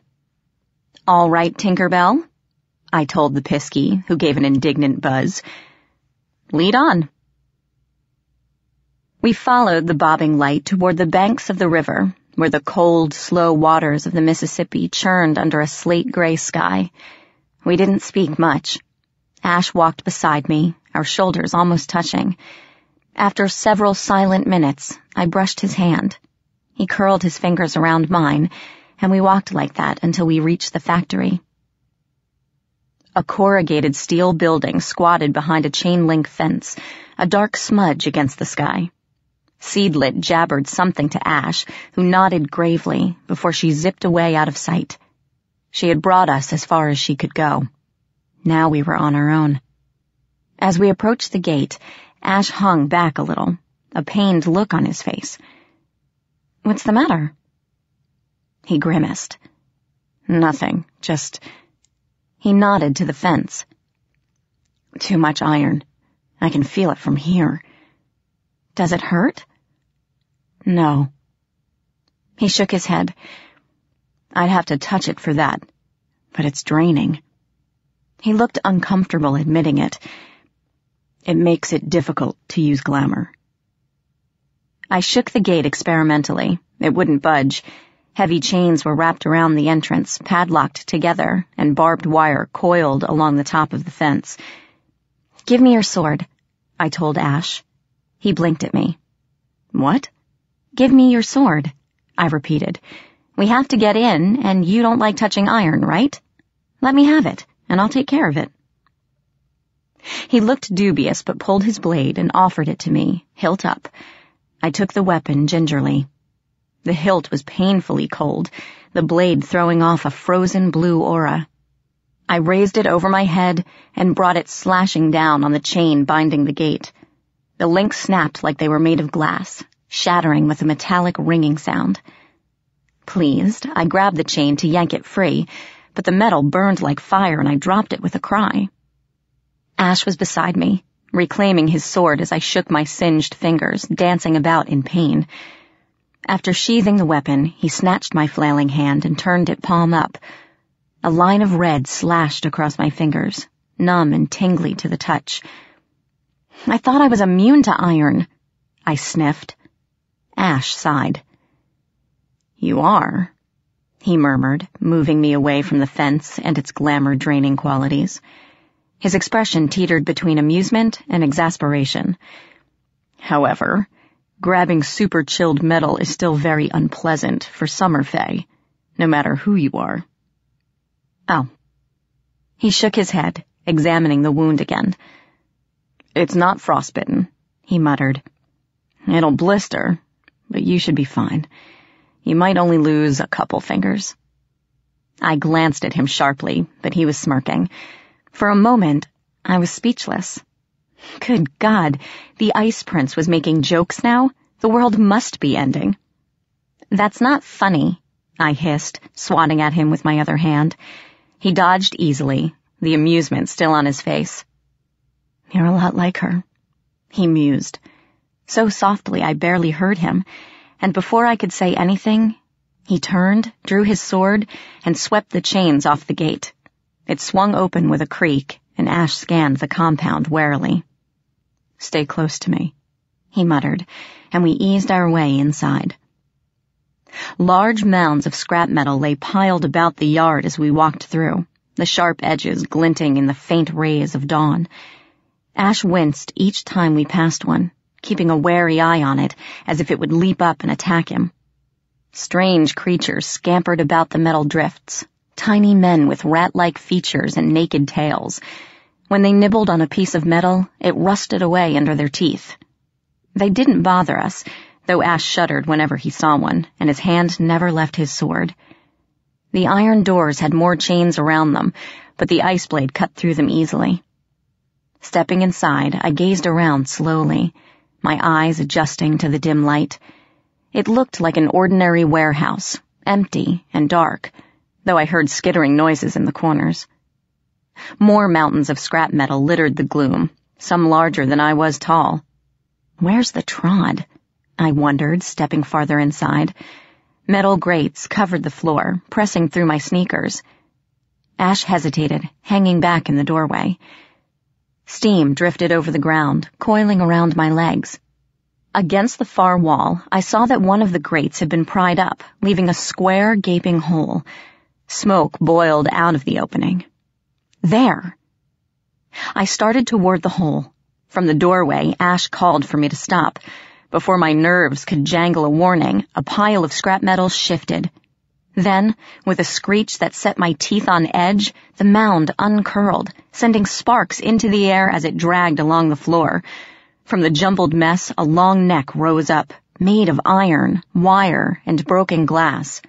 A reptilian head glared down at me, shards of metal bristling from its skull.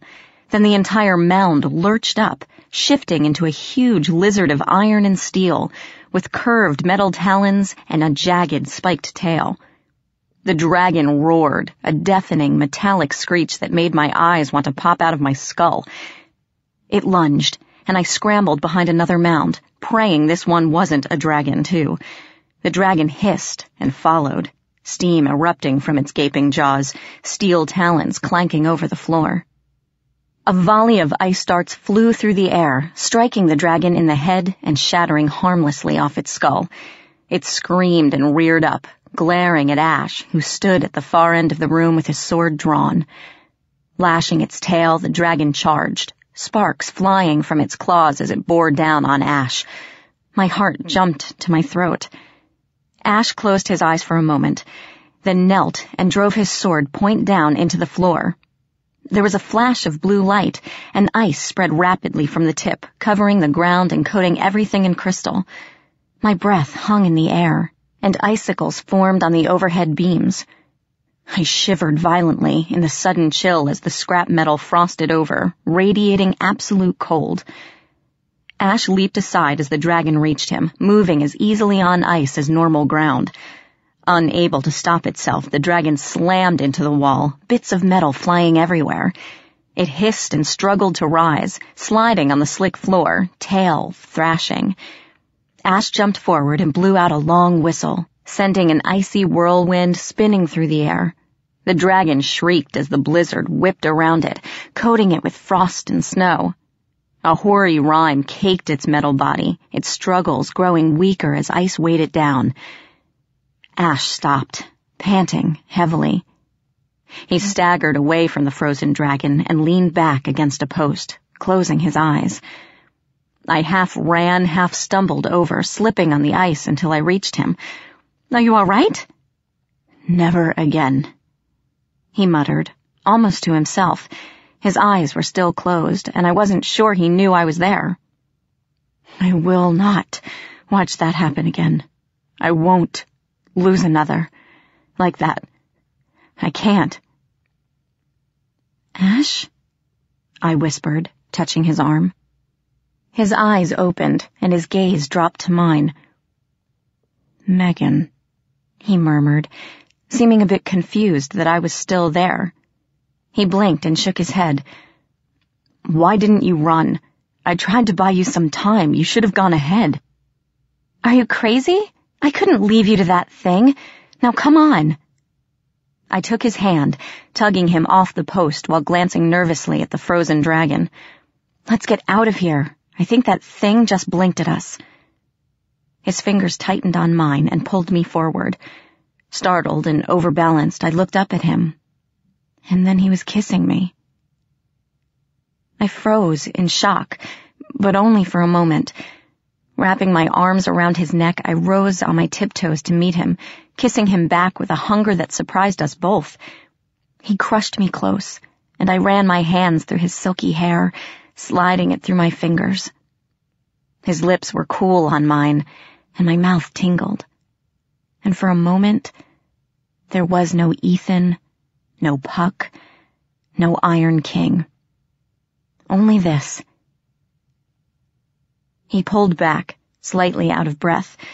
My blood raced, and I leaned my head on his shoulder, feeling the steely muscles through his back.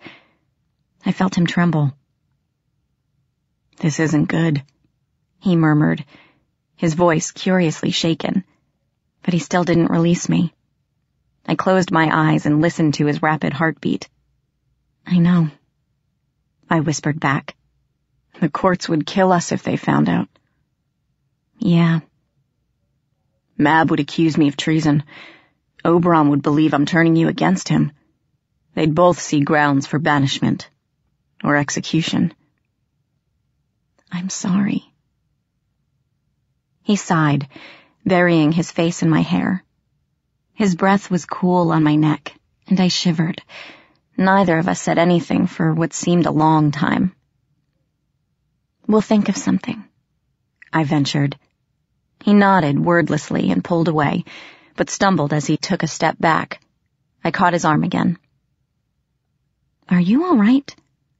"I'll be fine." He released my elbow. "Too much iron. The spell took a lot out of me." "Ash." A piercing crack interrupted us. The dragon freed a forepaw and smashed it to the floor. More cracks appeared as it struggled to rise, shedding ice. Ash grabbed my hand and ran. With an enraged shriek, the dragon shattered its ice prison, sending shards flying. We pelted across the room, hearing the dragon give chase, its claws digging into the icy ground. The hole with its missing grate loomed ahead, and we flung ourselves toward it, leaping through the steam and plummeting into the unknown. The dragon's frustrated bellow rang overhead as clouds of steam enveloped us, and everything went white. I didn't remember landing, though I was aware of Ash holding my hand as the steam cleared around us. Eyes widening, we both stared around in horror. A twisted landscape stretched out before us, barren and dark, the sky a sickly yellow gray. Mountains of rubble dominated the land. Ancient computers, rusty cars, televisions, dial phones, radios, all piled into huge mounds that loomed over everything. Some of the piles were alight, burning with a thick, choking smog. A hot wind howled through the wasteland, stirring dust into glittering eddies, spinning the wheel of an ancient bicycle lying on a trash heap. Scraps of aluminum, old cans and foam cups rolled over the ground, and a sharp, coppery smell hung in the air, clogging the back of my throat. The trees here were sickly things, bent and withered. A few bore light bulbs and batteries that hung like glittering fruit. "This is the Never Never," Ash muttered. His voice was grim. "Somewhere in the deep tangle, if I had to guess. No wonder the wildwood is dying." "This is the Never Never?" I asked, gazing around in shock. I remembered the frigid, pristine beauty of Tir na Nog, the blinding colors of the summer court. "No way. How could it get like this?" "Machina," Ash replied. "The territories take on the aspects of their rulers. I'm guessing his realm is very small right now, but if it expands, it'll swallow the wildwood and eventually destroy the Never Never." I thought I hated Fairyland and everything in it, but that was before Ash. This was his home. If the Never Never died, he would die too. So would Puck and Grim and everyone else I met on my strange journey here. "We have to stop it," I exclaimed, gazing around the dead landscape. Smog tickled my throat, making me want to cough. "We can't let this spread." Ash smiled, cold and frightening. "That's why we're here." Slowly, we made our way through the mountains of junk, keeping a wary eye on any that might come to life and attack. Out of the corner of my eye, I caught movement and spun toward it, fearful of another dragon disguised as harmless debris. It wasn't a dragon this time, but several small, hunchbacked creatures waddling to and fro between the mounds. They looked like withered gnomes, bent over by the huge amount of stuff piled on their backs, like giant hermit crabs. When they found an item they liked, a broken toy, the spokes of a bicycle, they attached it to the collection on their backs and shuffled to the next mound. Some of their humps were large and quite impressive, in a sad kind of way. A few of the creatures saw us and came waddling up, beady eyes bright and curious. Ash went for his sword, but I laid a hand on his arm. I sensed these beings weren't dangerous, and perhaps they could point us in the right direction. "Hello," I greeted softly as they surrounded us, snuffling like eager dogs. "We don't want any trouble. We're just a little lost." They cocked their heads but didn't say anything. A few pressed closer, and several long fingers reached out to poke my backpack, tugging on the bright material. Not maliciously, but curious, like seagulls pecking at a button. Two of them crowded Ash, pawing at his sword sheath. He shifted uneasily and stepped away. "I need to find King Machina," I said. "Can you show us where he lives?" But the creatures weren't paying attention, too busy pawing at my backpack, jabbering among themselves. One gave it an experimental yank that nearly toppled me off my feet. In a flash of blue light, Ash drew his sword. The creatures scuttled back, their eyes wide and fixated to the glowing blade. A few twitched their fingers, like they wanted to touch it, but knew better than to approach. "Come on," Ash muttered, pointing his sword at any gnome that edged forward. "They're not going to help us. Let's get out of here." "Wait." I grabbed his sleeve as he turned. "I've got an idea." Taking off my pack, I unzipped the side pocket, reached inside, and pulled out the broken iPod from so long ago. Stepping forward, I raised it high, seeing the gnomes follow it with wide, unbroken stares. "A deal," I called into the silence. They watched me without blinking. "Do you see this?" I said, waving the iPod back and forth. They followed it, like dogs eyeing a cookie. "I'll give it to you, but in return, you take me to the Iron King." The gnomes turned and jabbered to one another, occasionally peeking back to make sure I was still there. Finally, one of them stepped forward. A whole tricycle teetered at the top of his hump. He fixed me with an unblinking stare and beckoned me to follow. We trailed the odd little creatures, whom I secretly dubbed the pack rats, through the wasteland of junk, drawing curious stares from the other residents living there. I saw more of the rat-like men whose teeth rusted metal, a few scrawny dogs wandering about, and swarms of iron bugs crawling over everything. Once, in the distance, I caught a terrifying glimpse of another dragon, unfurling from a mound of trash. Thankfully, it only shifted into a more comfortable sleeping position and returned to its perfect disguise as a pile of debris.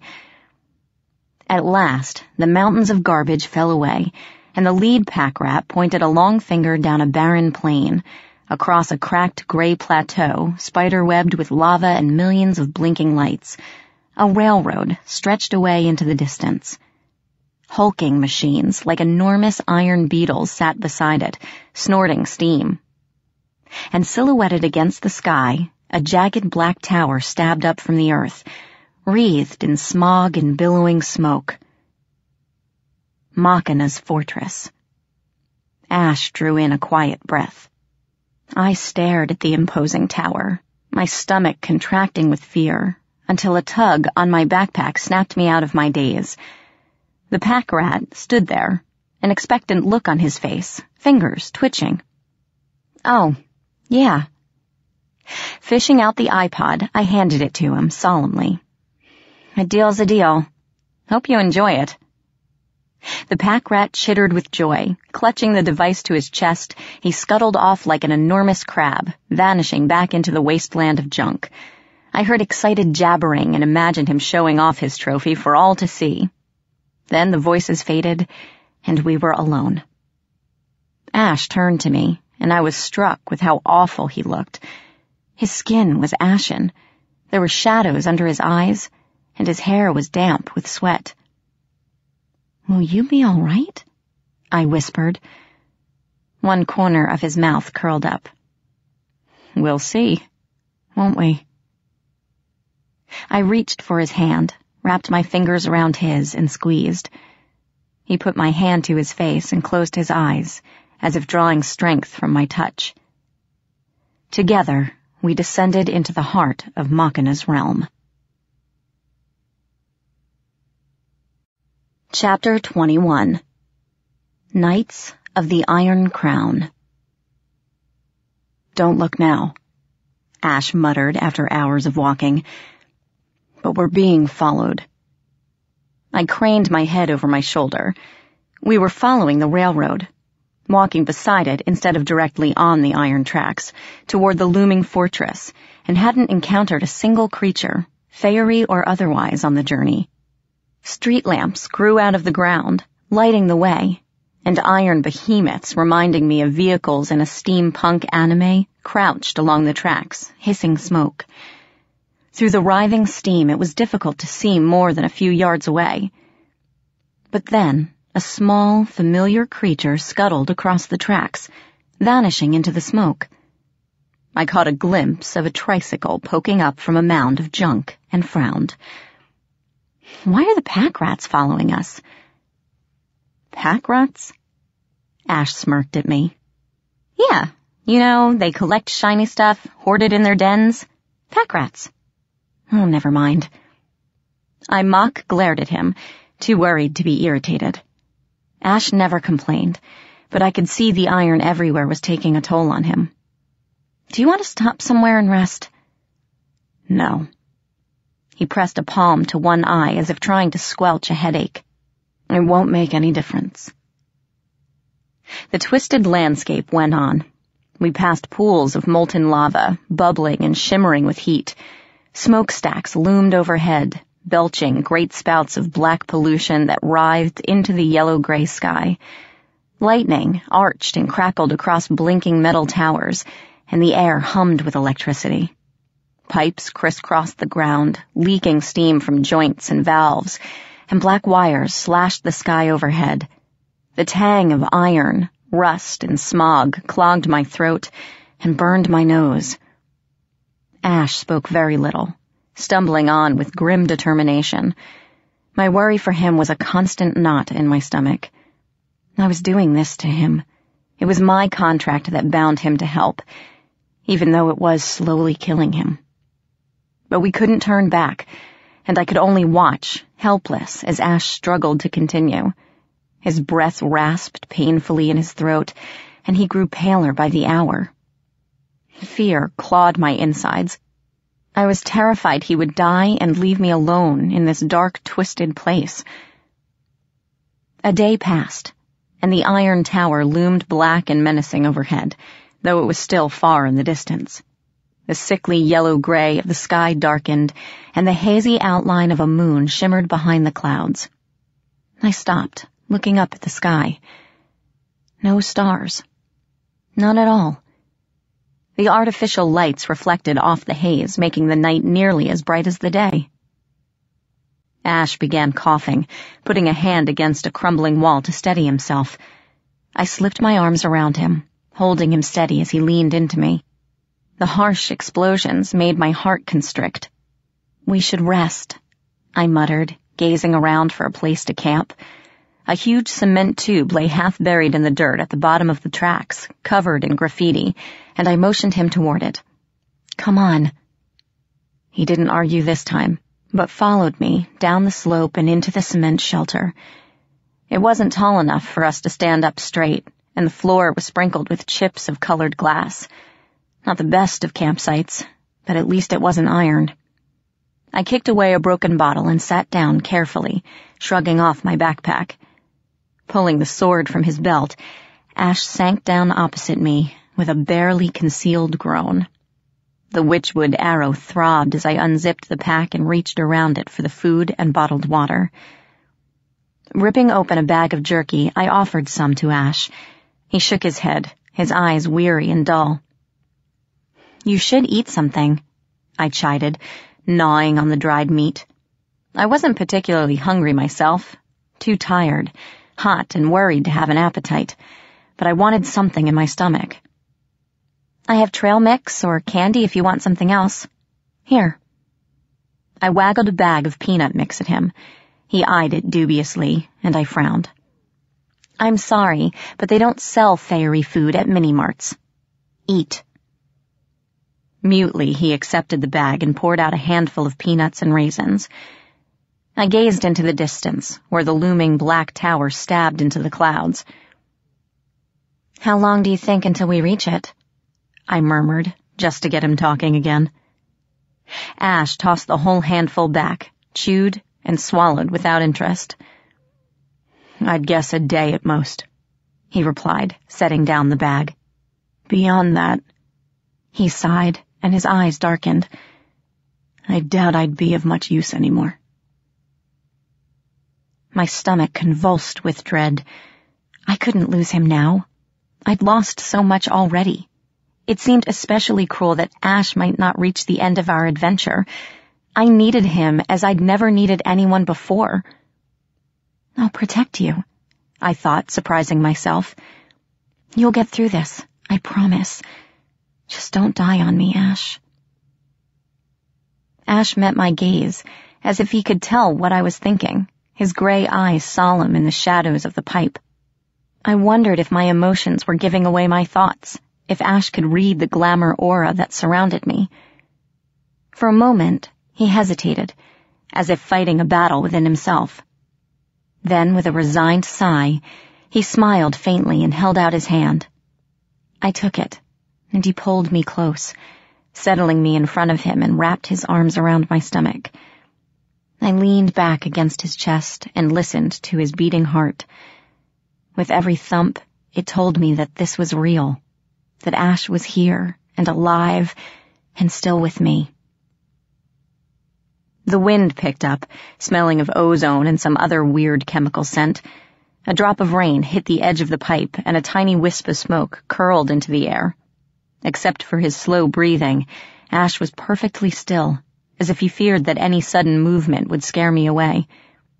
I reached down and traced idle patterns on his arm, marveling at the cool, smooth skin under my fingers, like living ice. I felt him shiver, heard his ragged intake of breath. "Ash?" I licked my lips. "Why did you vow to kill Puck?" He jerked, I felt his eyes on the back of my neck and bit the inside of my cheek, wishing I could take it back, wondering what made me ask in the first place. "Never mind," I told him, waving a hand. "Forget it. You don't have to tell me. I was just wondering who you really are. What Puck has done to make you hate him. I want to understand. I feel I don't know either of you." A few more drops of rain hit the ground, hissing in the silence. I chewed my jerky strips and stared out into the rain, hyper-aware of Ash's body, of his arms around my waist. I heard him shift to a more comfortable position and sigh. "It was a long time ago," he murmured, his voice almost lost in the rising wind. "Before you were even born. Winter and summer had been at peace for several seasons. There were always minor skirmishes between the courts, but for the longest time in centuries we actually left each other alone. Near the end of the summer," he went on, a bit of pain creeping into his voice, "things began to change.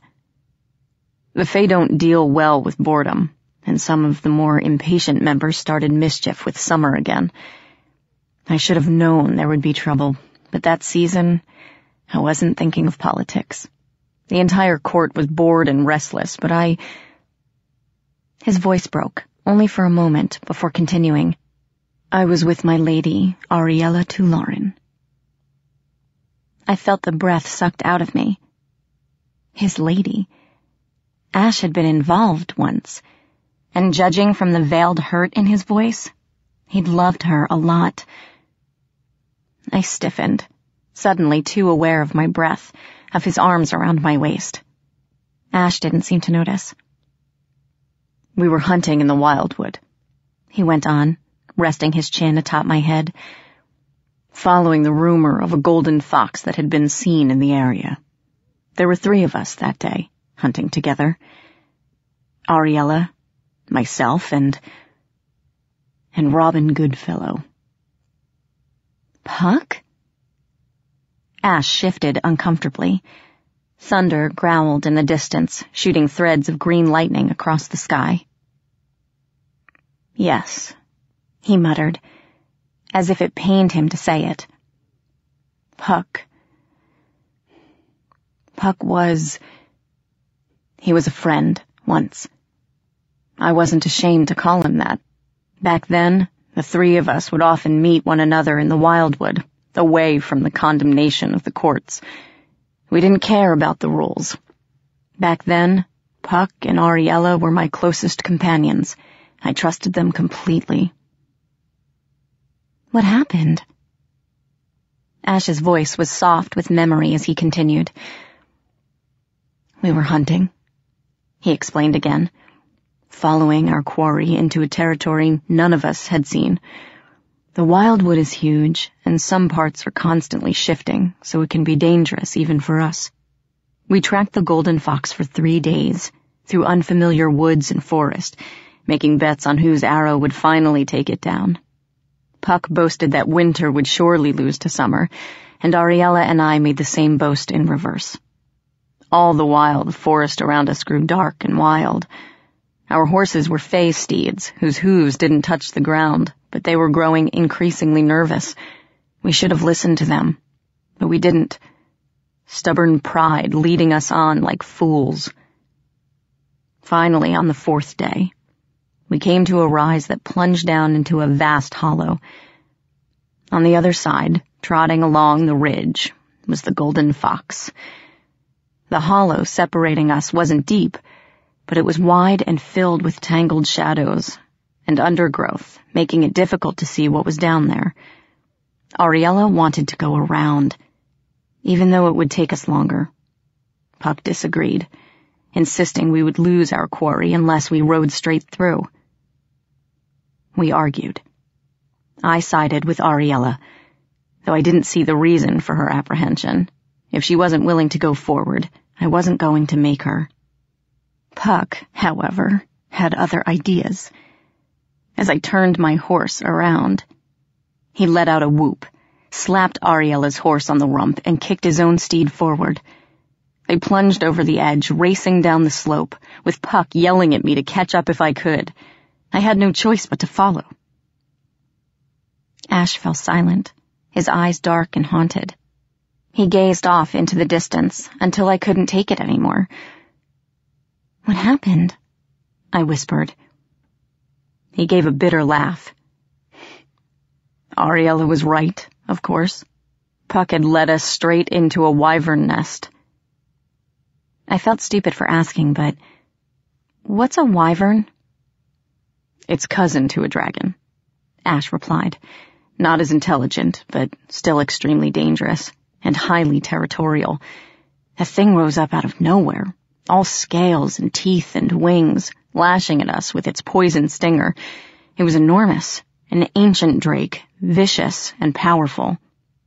We fought our way free, the three of us, side by side. We'd been together so long we knew one another's fighting styles and used them to take down the enemy. It was Ariella who landed the killing blow. But as it was dying, the wyvern whipped its tail out one last time, striking her in the chest. Wyvern poison is extremely potent, and we were miles from any healers. We tried to save her, but... He paused, taking a shaky breath. I squeezed his arm to console him. She died in my arms, he finished, making an audible effort to compose himself. She died with my name on her lips, begging me to save her. As I held her, watched the life feed from her eyes, I could only think one thing. That Puck had caused this. If it wasn't for him, she would still be alive. I'm so sorry, Ash. Ash nodded once. His voice turned steely. I swore on that day to avenge Ariella's death. To kill Robin Goodfellow, or die trying. We've clashed several times since, but Goodfellow always manages to slip away, or throw me some trick that ends our duels. I cannot rest while he lives. I promised Ariella that I would continue hunting Robin Goodfellow until one of us lies dead. Puck told me it was a mistake. He didn't mean for that to happen. The words were sour in my mouth. It didn't feel right defending him. Ash had lost someone he loved because of Puck's actions, a prank that finally went too far. It doesn't matter. Ash shifted away from me, his voice cold. My vow is binding. I cannot rest until I've completed my oath. I didn't know what to say, so I stared into the rain, miserable and torn in two. Ash and Puck, two enemies locked in a struggle that would end only when one of them killed the other. How could you stand between two people like that, knowing that one day one of them would succeed? I knew fairy oaths were binding, and Ash had good reason to hate Puck, but I still felt trapped. I couldn't stop this, but I didn't want either of them to die. Ash sighed and leaned forward again, brushing my hand, tracing the skin with his fingertips. I'm sorry, he murmured. A shiver went up my arm. I wish you didn't have to be involved. There is no way to unmake a vow, once it has been spoken. But know this, were I aware then that I would meet you, perhaps my oath would not have been so hasty. My throat closed up. I wanted to say something, but at that moment, a sharp blast of wind blew a few drops of rain into the tube. Water splashed over my jeans, and I yelped as something burned my skin. We examined my leg. Tiny holes marred my jeans where the drops had hit. The material seared away, the skin underneath red and burned. It throbbed as if I'd jabbed needles into my flesh. What the heck? I muttered, glaring into the storm. It looked like ordinary rain, gray, misty, somewhat depressing.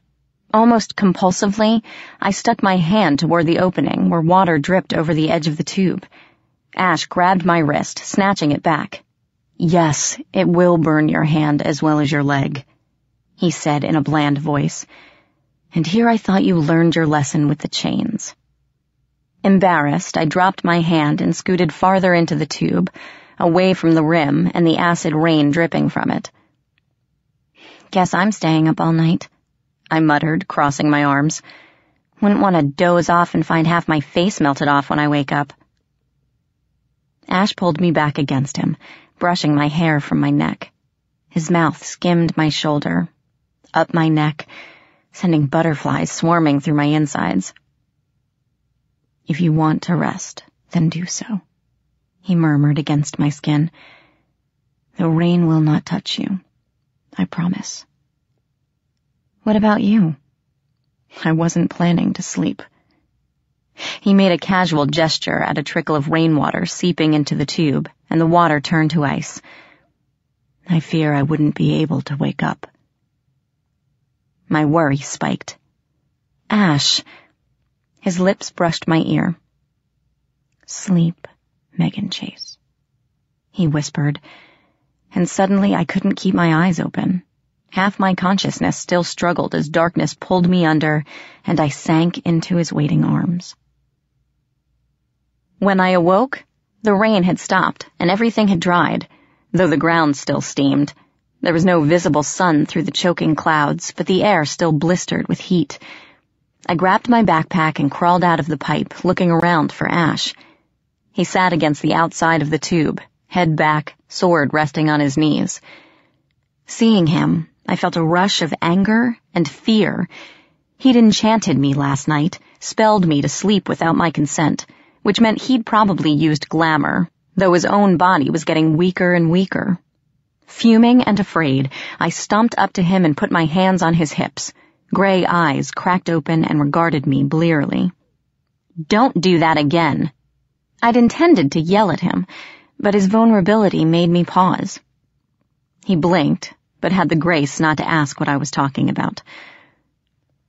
"My apologies," he murmured, bowing his head. "I thought at least one of us could benefit from a few hours' sleep." God, he looked awful. His cheeks were hollow, dark circles crouched under his eyes, and his skin was almost translucent. I needed to find Ethan and get us all out of here before Ash turned into a walking skeleton and collapsed dead at my feet. Ash looked past me to the tower, seeming to draw strength from it.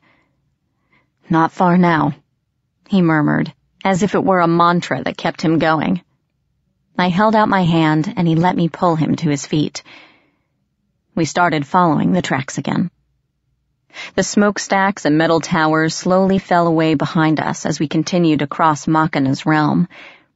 The land grew flat and barren, and steam billowed out of cracks in the ground, coiling around us like wraiths. Colossal machines with enormous iron wheels and armored shells lay beside the tracks. They looked like a cross between modern-day tanks and the mecha vehicles of anime. They were old and rusty and reminded me strangely of Iron Horse. Ash grunted suddenly and fell, his legs buckling underneath him. I grabbed his arm as he pulled himself upright, panting. He felt so thin. "Should we stop and rest?" I asked. "No," he gritted out. "Keep going. We have to." Suddenly he straightened, his hand going to his sword. Ahead of us, the steam cleared, parting enough to reveal a hulking figure standing on the tracks. A horse made of iron and snorting flame, steel hooves pawing the ground. His glowing eyes watched us balefully. "Iron Horse," I gasped, wondering for a surreal moment if my earlier thoughts had summoned him here. "Thought you got rid of me, did you?" Iron Horse boomed, his voice reverberating off the machines around us. "It will take more than a cave-in to kill me. I made the mistake of underestimating you before. That won't happen again." Movement surged around us as hundreds of gremlins crawled into view, hissing and crackling. They swarmed over the machines like spiders, laughing and chittering, and scuttled along the ground. In seconds, they had us surrounded, a living black carpet. Ash drew his sword, and the gremlins hissed at him nastily.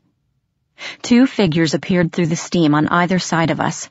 They marched forward in unison, and the gremlins parted to let them through. Warriors in full battle armor with helmets and masks covering their faces stepped into the circle. Their insect-like suits looked like something from a science fiction movie, somehow ancient and modern at the same time. Their breastplates bore the insignia of a barbed wire crown. Drawing their swords, they stepped forward. "Megan, get back," Ash muttered, squaring off against the armored pair coming at him. "Are you crazy? You can't fight like this." "Go!" Reluctantly, I backed away, but was suddenly grabbed from behind. I yelped and kicked, but was dragged to the edge of the circle, where the gremlins jabbered at me. I twisted around and saw that my captor was a third warrior. "Megan!" Ash tried to follow, but the first two knights blocked his way, the sickly light glinting off their iron blades. Glaring at them, Ash flourished his sword and sank into a battle stance. They lunged at him, swords sweeping down in a blur, coming both low and high. Ash leaped over the first and parried the second, knocking it away with a flurry of ice and sparks. He landed, spun to his left to block the savage back strike, and ducked as the second blade hissed overhead. Whirling around, his sword lashed out, slicing across one armored chest with a grinding screech. The knight staggered back, the image of the wire crown cut through and coated with frost. They broke away for a moment, facing each other, swords at the ready. Ash was panting, his eyes narrowed in concentration. He didn't look good, and my stomach tightened in fear. The other knights slowly began to circle him, coming at him from different sides like stalking wolves. But before they could get into position, Ash snarled and lunged.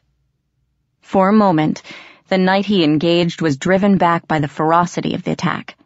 Ash hammered into him relentlessly, his blades slipping through his enemy's guard to smash at his armor. Sparks flew, and the knight stumbled, almost falling. Ash's blade swept up and struck a vicious blow to the side of his head, ripping the helmet clean off. I gasped. The face beneath the helmet was Ash, or at least a long-lost brother. Same gray eyes, same ebony hair, same pointed ears. The face was a little older, and a scar slashed its way down his cheek, but the similarities were almost perfect. The real Ash hesitated, just as stunned as I, and that cost him dearly. The second knight rushed up behind him, his sword slashing down, and Ash whirled. Too late. His blade caught his opponent's sword, but the blow knocked the weapon from his hands. At the same time, his companion backhanded Ash with his metal gauntlet, striking him behind the ear. Ash crumpled to the ground on his back, and two iron swords were pressed against his throat. "No!" I tried to run to him, but the third warrior held me and twisted my arms behind my back. Manacles were snapped around my wrists. The two knights kicked Ash onto his stomach and wrenched his arms behind him, binding him similarly. I heard him gasp as the metal touched his flesh, and his doppelganger jerked him savagely to his feet. They shoved us toward Iron Horse, who waited for us in the middle of the tracks, swishing his tail. His iron mask gave nothing away. "Good," he snorted. "King Machina will be pleased." His red eyes fastened on Ash, who was barely able to stand, and he pinned back his ears. "Dispose of their weapons," he ordered disdainfully. Ash's face was twisted in agony. Sweat trickled down his brow, and he clenched his teeth. He watched the Iron Knight take his sword to the edge of the tracks and toss it into a ditch. There was a soft splash as the blade hit the oily water and sank from view. The second knight did the same with the bow. I held my breath, praying they wouldn't see the most important weapon of all. "The arrow, too." My heart sank, and despair rose up in me. Ash's doppelganger approached, yanked the witchwood arrow from my backpack, and tossed it into the ditch with the rest of the weapons. My heart plummeted even further, and the tiny sliver of hope shriveled into a ball and died. That was it, then. Game over. We had failed. Iron Horse looked us both over and snorted steam. "No funny business from you, Princess," he warned, blowing smoke at me. "Or my knights will wrap so much iron around the Winter Prince that his skin will peel off his bones." He coughed flame, singeing my eyebrows, and swung his head toward the waiting fortress. "Let's go. King Machina awaits." Chapter 22. Ash's Final Stand. It was a torturous nightmare march toward Machina's tower. A length of chain had been wrapped around my waist, attaching me to Iron Horse, who walked briskly down the tracks without pausing or looking back. Beside me, Ash wore another, and I knew it was hurting him. He kept stumbling, barely managing to keep his feet as we followed Iron Horse down the railroad tracks. Gremlins cavorted around us, poking and pinching and laughing at our torment. The knights walked to either side and refused to let Ash step off the iron tracks, shoving him back if he tried. Once he fell, and was dragged several yards before he finally got his feet under him again. Angry red burns crisscrossed his face where his skin had touched the metal tracks, and I ached for him. The sky clouded over, changing from yellow-gray to an ominous reddish-black in a matter of moments. Iron Horse stopped and craned his neck, flaring his nostrils. "Damn," he muttered, stomping a hoof. "It's going to rain soon." My stomach turned at the thought of the acid rain. Lightning flashed, filling the air with a sharp tang. "Quickly, before the storm hits." The horse stepped off the tracks, breaking into a trot as thunder growled overhead. My legs burned as I broke into an awkward sprint behind him, every muscle screaming in protest, but it was either keep up or be dragged. Ash stumbled and fell, and this time he did not get up. A drop of rain spattered against my leg, and a searing pain lanced through me. I gasped. More drops fell, hissing as they struck the ground. The air reeked of chemicals, and I heard a few gremlins screech as the raindrops hit them as well. A silvery curtain of rain crept toward us. It caught up to a few of the slower gremlins, engulfing them. They screamed and writhed, sparks leaping off their bodies, until they gave a final twitch and were still. The rain came on. Panicked, I looked up to see Iron Horse leading us into a mine shaft. We ducked under the roof just as the storm swept over us, catching a few more gremlins, who squealed and danced around in agony. Holes burned through their skin. The rest of the gremlins jeered and laughed. I turned away before I was sick. Ash lay motionless on the ground, covered in dust and blood from where he'd been dragged. Steam curled off his body where the raindrops had hit. He groaned and tried to get up, but didn't quite make it off his back. Snickering, a few gremlins started poking him, climbing onto his chest to slap his face. He flinched and turned away, but this only encouraged them further. "Stop it!" I lunged and kicked a gremlin with all my might, launching it away from Ash like a football. The others turned on me, and I lashed out at them all, kicking and stomping. Hissing, they swarmed up my pant legs, pulling my hair and raking me with their claws. One sank its razor-sharp teeth into my shoulder, and I screamed. "Enough!" Iron Horse's shout made the ceiling tremble. Dirt showered us, and the gremlins skittered back. Blood ran down my skin from a dozen tiny wounds, and my shoulder throbbed where the gremlin had bitten it. Iron Horse glared at me, swishing his tail against his flanks, then tossed his head at the knights. "Take them into the tunnels," he ordered with a hint of exasperation. "Make sure they do not escape. If the storm does not abate, we might be here a while." The chains binding us to Iron Horse were released. 2 knights pulled Ash to his feet and half-dragged him away down a tunnel. The last knight, the one with Ash's face, took me by the arm and led me after his brothers. We paused at a junction where several tunnels merged. Wooden tracks led off into the darkness, and rickety cars half filled with ore sat off to the sides. Thick wooden beams held up the ceiling, standing along the tracks every few feet. A few lanterns had been nailed into the wood, though most were broken and dark. In the flickering torchlight, glimmering veins of iron snaked across the walls. We continued down a tunnel that dead-ended in a small room, where 2 wooden posts stood side by side in the middle of the room. A few crates and an abandoned pickaxe lay stacked in a corner. The knights pushed Ash against one post, unlocked a cuff, and reattached it behind the beam, securing him in place. The flesh under the metal band was red and burned, and he jerked when they snapped it around his wrist again. I bit my lip in sympathy.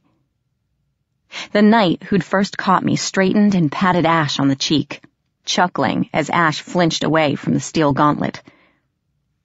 "Feels good, don't it, worm?" he said, and I started in surprise. This was the first time I'd heard one of them speak. "You old bloods are completely weak, aren't you? It's high time you moved over. You're obsolete now, ancient. Your time is done." Ash raised his head and stared the other Fairy in the eye. "Bold words for someone who stood aside and wrestled a girl while his brothers fought for him." The knight backhanded him. I cried out in fury and started forward, but the knight behind me grabbed my arm. "Leave him alone, Quintus," he said in a calm voice. Quintus sneered. "Feeling sorry for him, Tertius? Maybe some brotherly affection for your twin here?" "We're not supposed to speak to the old bloods," Tertius replied in the same cool tone. "You know that. Or should I inform Ironhorse?" Quintus spat on the ground. "You were always weak, Tertius," he smiled. "Too soft-hearted to be made of iron. You're a disgrace to the Brotherhood." He spun on a heel and marched up the tunnel, the last knight following behind.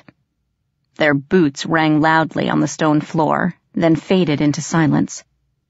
"Jerk," I muttered as the remaining knight maneuvered me against the post. "Your name's Tertius, right?" He unlocked a shackle and wound the chain around the beam, not looking at me. "Yes." "Help us," I pleaded. "You're not like them. I can feel it. Please, I have to rescue my brother and get him out of here. I'll make a deal with you if that's what it takes. Please, help us." For a moment, he met my eyes. I was struck again by how much he resembled Ash. His eyes were gunmetal gray instead of silver, and the scar made him look older, but he had that same intense, honorable face. He paused, and for a moment I dared to hope. But then he snapped the cuff around my wrist and stepped away, his eyes darkening to black. "I'm a knight of the Iron Crown," he said, his voice as hard as steel. "I will not betray my brothers, or my king." He turned and walked away without looking back. In the flickering darkness of the tunnel, I heard Ash's raspy breathing, the shift of gravel as he sank into a sitting position. "Ash?" I called softly, my voice echoing down the shafts. "You all right?" Silence for a moment. When Ash finally spoke, his voice was so low I could barely hear it. "Sorry, Princess," he murmured almost to himself. "Looks like I won't be able to uphold our contract after all." "Don't give up," I told him, feeling like a hypocrite as I struggled with my own despair. "We'll get out of this somehow. We just have to keep our heads." A thought came to me, and I lowered my voice. "Can't you freeze the chains until they shatter, like you did in the factory?" A low, humorless chuckle. "Right now, it's taking everything I have not to pass out," Ash muttered, sounding pained. "If you have any of that power the Elder Dryad was talking about, now would be the time to use it." I nodded. What did we have to lose? Closing my eyes, I concentrated on feeling the glamour around us, trying to remember what Grimalkin had taught me. Nothing.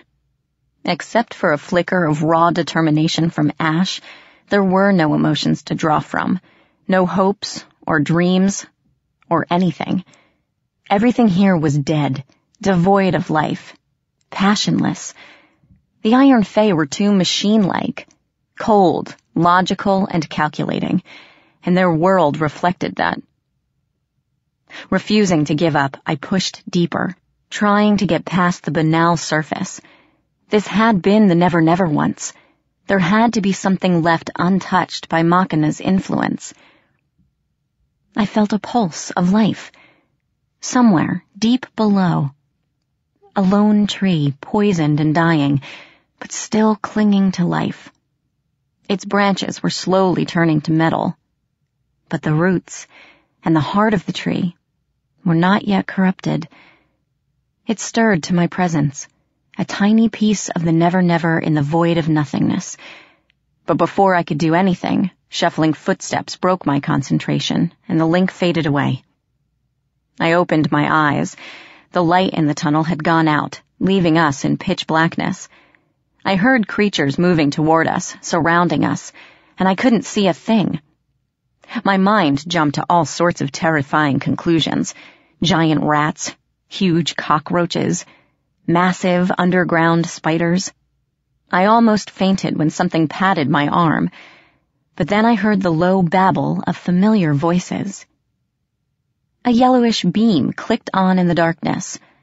A flashlight. It illuminated the curious, wrinkled faces of a half-dozen pack rats, blinking in the sudden light. Surprised, I stared at them as they chittered at me in their odd language. Several surrounded Ash, pulling at his sleeves. "What are you doing here?" I whispered. They jabbered nonsense and tugged on my clothes, as if trying to drag me away. "Are you trying to help?" The pack rat with the tricycle stepped forward. He pointed at me, then at the back of the room. In the flashlight beam, I saw the mouth of another tunnel, nearly invisible in the shadows. It was only partly formed, as if the miners had started digging only to abandon it. A way out? My heart leaped. The pack rat gibbered impatiently and beckoned me forward. "I can't," I told him, rattling my chain. "I can't move." He chattered at the rest of them, and they shuffled forward. One by one, they reached behind them to the lumps of trash on their backs and began pulling things out. "What are they doing?" Ash muttered. I couldn't begin to answer. One of the pack rats produced an electric drill, showing it to the leader, who shook his head. Another pulled out a butterfly knife, but the leader declined that, too, as well as a lighter, a hammer, and a round alarm clock. Then one of the smaller pack rats chittered excitedly and stepped forward, holding something long and metallic. A pair of bolt cutters. The lead pack rat jabbered and pointed, but at the same time, I heard the clank of steel boots coming down the tunnel, and the scuttling of thousands of claws on rock. My stomach twisted. The knights were coming back, and so were the gremlins. "Hurry!" I urged as the pack rat waddled over and began sawing at the chain. Lights appeared in the distance, bobbing along the ground, gremlins with lanterns or flashlights. Laughter drifted into the room, and my stomach churned. "Hurry," I thought, furious with the pack rat's slow progress. "We're not going to make it. They'll be here any second." I felt the snap of the links as they parted, and I was free. Grabbing the bolt cutters, I raced over to Ash. The lights moved closer and closer, and the hissing of gremlins could be heard down the tunnel. I inserted the chain between the metal jaws and squeezed the handles, but the tool was rusty and hard to use. Snarling curses, I gripped the handles and pushed. "Leave me," Ash muttered as I strained to close the jaws. "I won't be able to help, and I'll only slow you down. Just go." "I'm not leaving you," I panted, gritting my teeth and pushing with all my might. "Megan." "I'm not leaving you," I snapped, fighting angry tears. "Stupid chain, why wouldn't it break already? I threw my whole weight against it, sawing with a fury born of fear. "Remember when I told you about your weakness?" Ash murmured, craning his head to look at me. Though his eyes were hard, glazed over with pain, his voice was gentle. "You have to make that choice now. What is most important to you?" "Shut up!" Tears blinded me, and I blinked them away. "You can't ask me to make that decision. You're important to me too, damn it. I'm not leaving you behind, so just shut up." The first wave of gremlins entered the tunnel and shrieked in alarm when they saw me. With a snarl of fear and terror, I gave the bolt cutters a final jerk, and the chain finally snapped. Ash pulled himself to his feet as the gremlins howled with outrage and surged forward. We ran for the hidden tunnel, following the pack rats as they scuttled through. The corridor was low and narrow. I had to duck my head to avoid the ceiling, and the walls scraped my arms as we fled. Behind us, gremlins poured through the opening like ants, skittering along the walls and ceiling, hissing as they pursued. Ash suddenly stopped. Turning to face the horde, he raised a pickaxe like a baseball bat, bracing himself against the wall.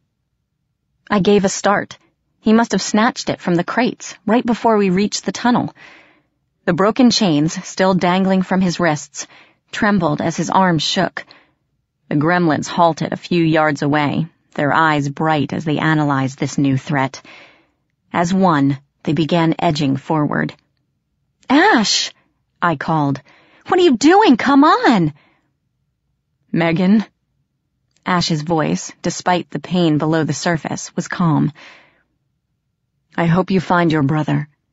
If you see Puck again, tell him I regret having to step out of our duel." "Ash, no, don't do this." I felt him smile. "You made me feel alive again," he murmured. Screeching, the gremlins attacked. Ash smashed two of them senseless with the pickaxe, ducked as another leaped at his head, and was overwhelmed.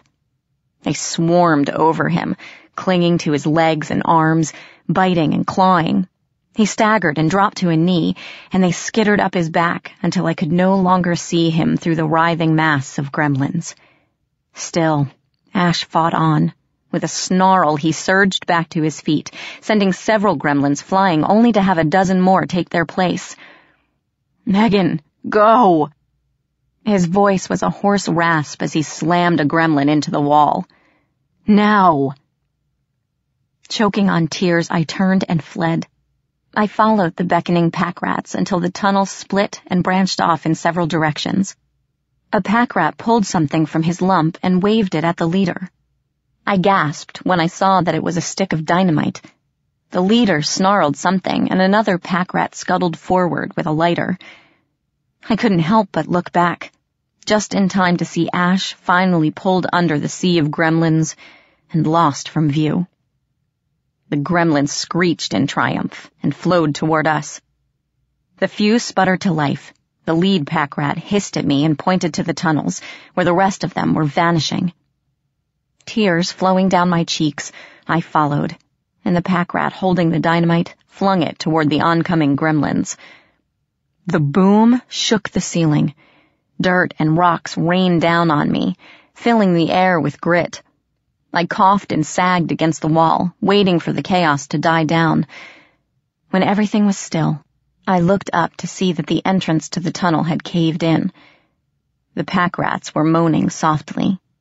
One of their own hadn't made it through in time.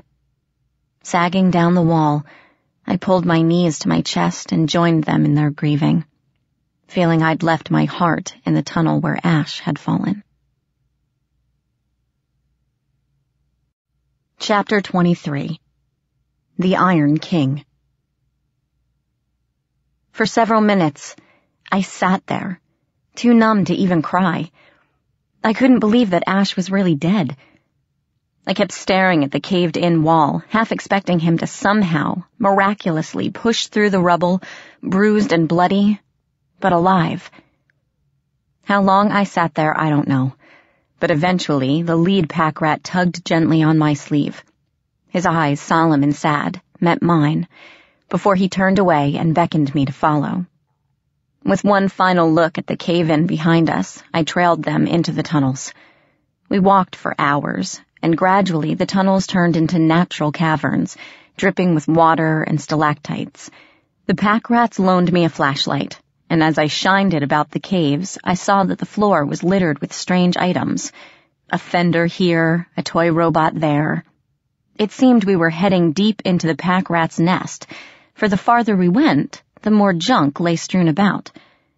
At last, we entered a cathedral-like cave, where the ceiling soared up into blackness, and the walls were piled with mountains of trash, resembling the wasteland in miniature. In the center of the room, sitting on a throne made entirely of junk, was an old, old man. His skin was gray, and I don't mean pale or ashen, but metallic gray, mercury gray. His white hair flowed past his feet, nearly touching the floor, as if he hadn't moved from his chair in centuries. The pack rats shuffled around him, holding up various items, placing them at his feet. I saw my iPod among them. The old man smiled as the pack rats chittered and milled around him like eager dogs. Then his pale green eyes looked up at me. He blinked several times, as if he couldn't trust what he was seeing. I held my breath. Was this Machina? Had the pack rats brought me straight to the Iron King? For an all-powerful ruler, I didn't expect him to be so old. Well, he wheezed at last. My subjects have brought me many curious things over the years, but I do believe this is the most unusual. Who are you, girl? Why are you here? My name is Megan, sir. Megan Chase. I'm looking for my brother. Your brother? The old man looked at the pack rats aghast. I don't recall you bringing home a child. What has gotten into you? The pack rats chittered, shaking their heads. The old man frowned at them as they jabbered and bounced around, then looked back at me. My subjects tell me they have not encountered anyone except you and your friend out in the wasteland. Why do you think your brother would be here? I stopped, gazing around at the dingy cavern, the pack rats, the frail old man. This couldn't be right. I'm sorry, I continued, feeling stupid and confused, but are you Machina, the Iron King? Ah. The old man settled back, lacing his hands together. Now I understand. Machina has your brother, yes? And you are on your way to rescue him. Yes. I relaxed, breathing a sigh of relief. Then I guess you're not the Iron King? Oh, I wouldn't say that. The old man smiled, and my guard went back up. He chuckled. Worry not, child. I mean you no harm. But you would do well to abandon your plan to rescue your brother. Machina is too strong. No weapon can hurt him. You'd be throwing your life away. I remembered the witchwood arrow lying at the bottom of a ditch, and my heart constricted. I know, I whispered. But I have to try. I've come this far. I'm not giving up now. If Machina has stolen your brother, he must be waiting for you, the old man said, leaning forward. He wants you for something. I can feel the power in you, my girl, but it will not be enough. The Iron King is a master of manipulation. He will use you to further his own schemes, and you will not be able to resist. Go home, girl. Forget what you have lost, and go home. Forget? I thought of my friends, who had sacrificed everything to see me this far. Puck, the Elder Dryad, Ash. No, I murmured, a lump forming in my throat. I can never forget. Even if it's hopeless, I have to go on. I owe everyone that much. Foolish girl, the old man growled. I know more about Machina than anyone. His ways, his power, the way his mind works. And yet you still will not hear me. Very well. Rush to your doom like everyone who came before you. You will see, as I did far too late. Machina cannot be defeated. I only wish I'd listened to my counselors when they told me as much. You tried to defeat him. I stared, trying to imagine the frail old man fighting anyone and failing. When? Why? Because, the old man explained patiently, I was once the Iron King. My name is Ferrum, the old man explained into my shocked silence. As you no doubt noticed, I am old. Older than that whelp Machina. Older than all of the Iron Fae.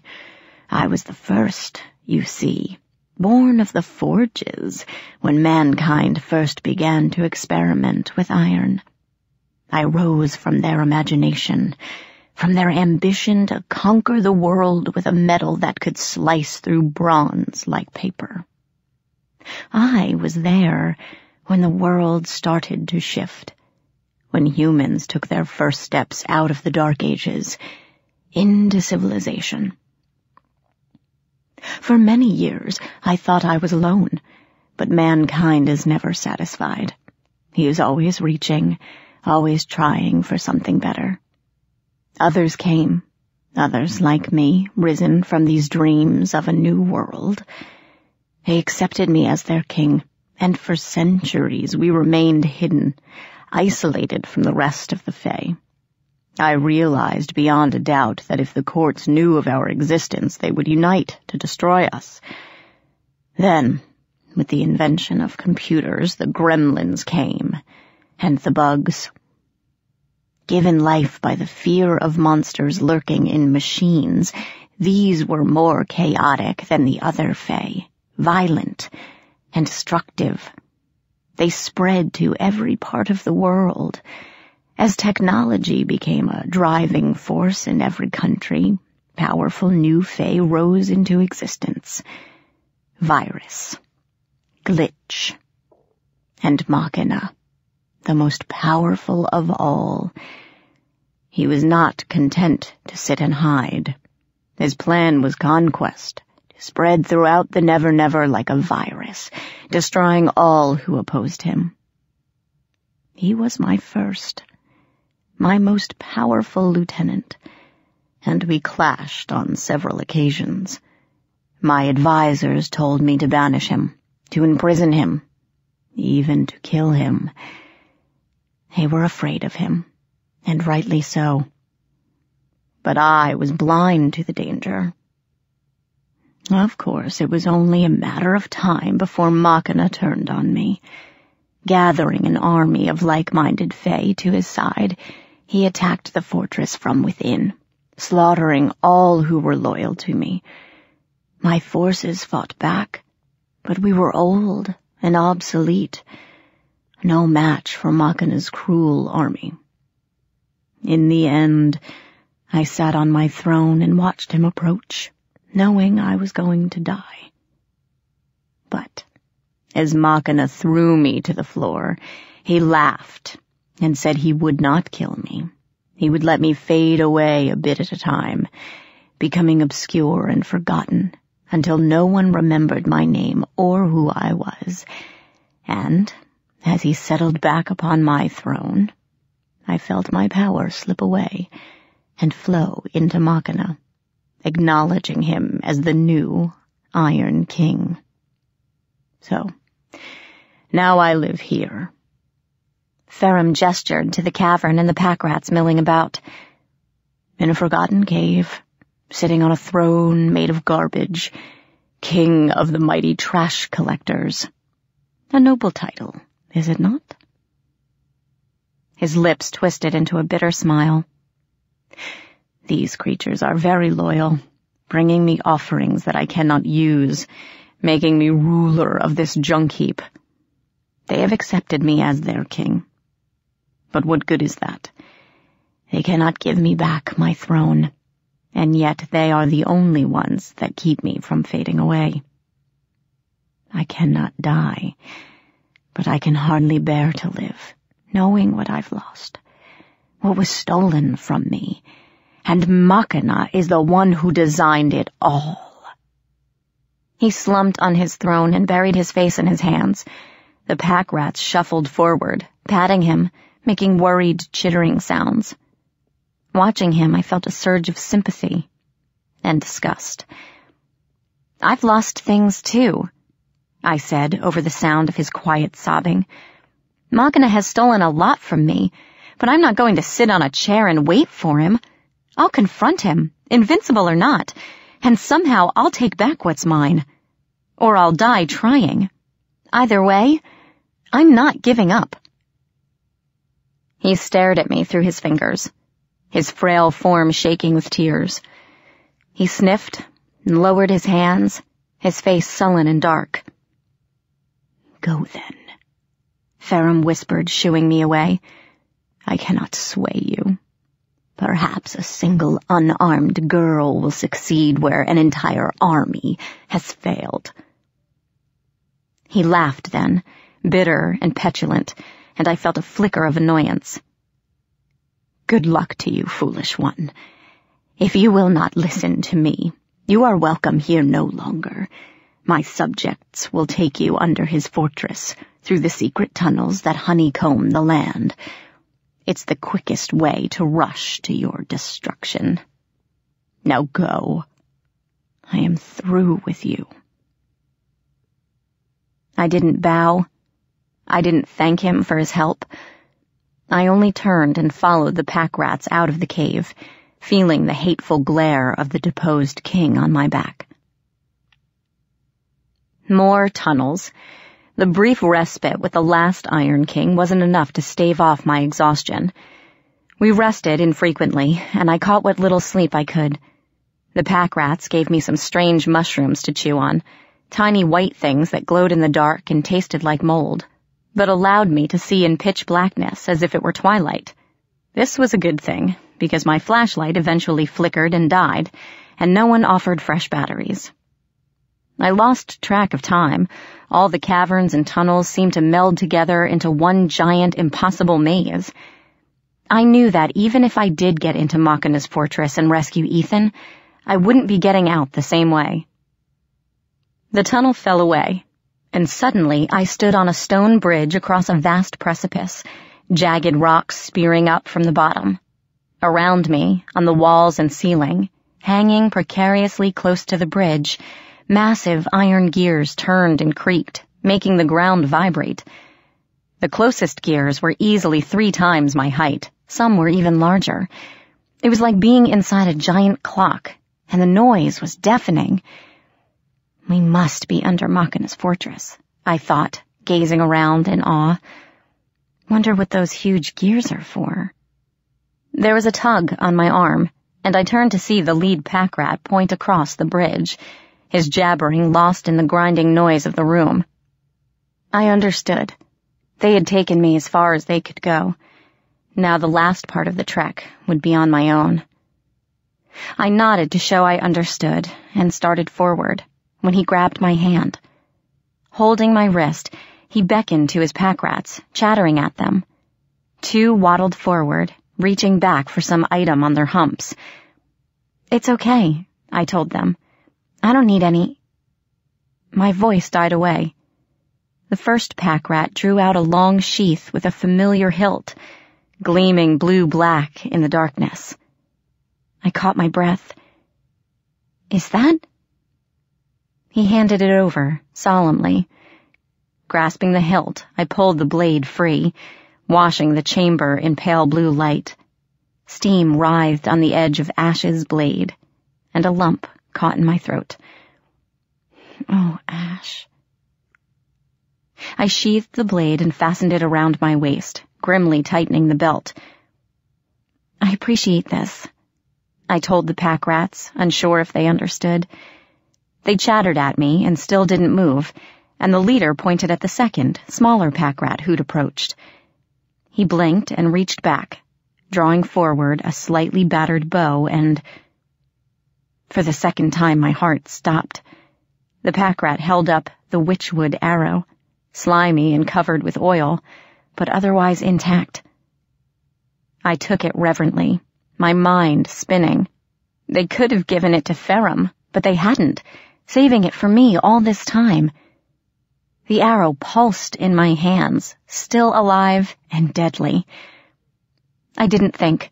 I dropped to my knees and hugged the pack rats, both the leader and the small one.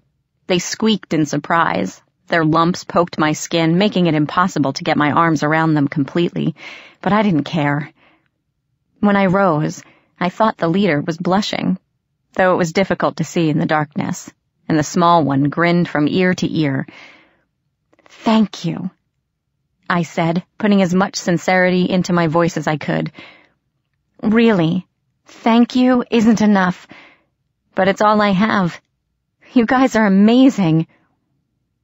They jabbered at me and patted my hands. I wished I knew what they were saying. Then, with a sharp bark from the leader, they turned and faded into the tunnels. The small one looked back once, his eyes bright in the gloom, and then they were gone. I straightened, tucking the arrow into my belt, much as Ash had done. Gripping the bow, and with Ash's sword hanging from my waist, I stepped beneath Machina's tower. I followed the walkway, which turned from stone to iron grating through the giant maze of clockwork, setting my teeth against the grinding of metal on metal. I found a twisting iron staircase and followed it up to a trap door, which opened with a ringing bang. I winced and peeked out cautiously. Nothing. The room I stared into was empty, save for the enormous boiler ovens that glowed red and filled the air with hissing steam. "All right," I muttered, climbing out of the floor. My face and shirt were already drenched with sweat from the shimmering heat. "I'm inside? Where to now, I wonder?" Up. The thought came unbidden, and yet I knew it was right. Machina and Ethan would be at the top of the tower. Clanking footsteps caught my attention, and I ducked behind one of the boilers, ignoring the searing heat radiating from the metal. Several figures entered the room, short and stocky and dressed in bulky canvas suits like firemen. They wore breathing apparatus that covered their entire faces, a pair of tubes snaking from the mouth to some kind of tank on their back. They stomped among the boilers, pinging on them with wrenches, checking the numerous pipes and valves. A large ring of keys dangled from each of their belts, jingling as they moved. As I scrambled back to an isolated corner, an idea floated to mind. I followed them, staying hidden in the steam and shadows, observing how they worked. The workers didn't converse or speak to one another, being too caught up in their own work, which suited me fine.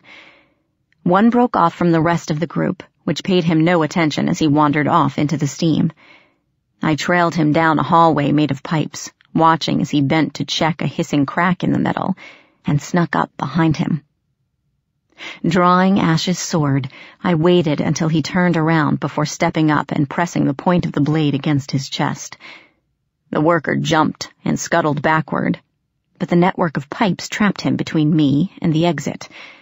I stepped forward and angled the blade at his throat. "Don't move," I snarled as fiercely as I could. He nodded and held up his gloved hands. My heart pounded, but I rushed on, poking at him with the blade. "Do exactly as I say, and I won't kill you, all right?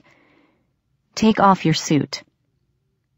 He obeyed, shedding his outer clothes and taking off the mask, revealing a sweaty little man with a thick black beard. A dwarf, and an ordinary-looking one at that. No steel skin, no cables coming out of his head, nothing to mark him as an Iron Fae. He glared at me with coal-black eyes, his arms rippling with muscle, and broke into a sneer. "Come at last, have you?" He spat on the ground near a pipe where it sizzled noisily. We were all wondering what route you'd end up taking. Well, if you're going to kill me, girl, get it over with. I'm not here to kill anyone, I said carefully, keeping the sword trained on him as I'd seen Ash do. I'm only here for my brother. The dwarf snorted. He's upstairs in the throne room with Machina, top west tower. Good luck getting to him. I narrowed my eyes. You're being awfully helpful. Why should I believe you? Bah. We don't care about Machina or your whiny brother, girl. The dwarf hawked and spat on a pipe where it bubbled like acid. Our job is to keep this place running, not play court with a bunch of snotty aristocrats. Machina's business is his own, and I'll ask you to keep me out of it. So you're not going to stop me? Do you have lead in your ears? I don't care what you do, girl. So kill me, or leave me the hell alone, would you? I won't get in your way if you don't get in mine. All right. I lowered the sword, but I'll need your suit. Fine, take it. The dwarf kicked it toward me with a steel-toed boot. We've got several. Now can I get back to work, or do you have more inane demands to keep me from my job? I hesitated. I didn't want to hurt him, but I couldn't leave him running loose. No matter what he said, he could tell the other workers, and I was pretty sure I couldn't fight off all of them. I looked around and saw another trap door, like the one I'd come up from a few feet away. I pointed at it with the sword. Open that and get down there. Into the cog works? Leave your boots. And your keys. He glowered, and I raised my sword, ready to slash if he lunged at me. But the dwarf growled a curse, stalked over to the metal grate, and shoved a key into the lock. Pushing it open with a bang, he wrenched off his boots and stomped down the twisting staircase, making it ring with every step. With the dwarf glaring up at me, I shut the door and locked it, ignoring the guilt that gnawed my insides. I dressed in the dwarf's suit, which was hot and heavy and reeked of sweat. I gagged as I slipped it on. It was too short, but between the suit's bagginess and my skinny frame, I made it work. My calves stuck out of the pant legs, but I shoved my sneakers into the dwarf's boots, and it wasn't so noticeable. At least I hoped it wasn't. I heaved the tank onto my back, finding it surprisingly light, and put on the mask. Cool, sweet air hit my face, and I sighed in relief. Now the only problem was the sword and the bow. I figured the workmen of the tower didn't stomp around with weapons, so I found a piece of canvas and wrapped them up in it, tucking it under my arm. The witchwood arrow was still secured to my belt inside the suit.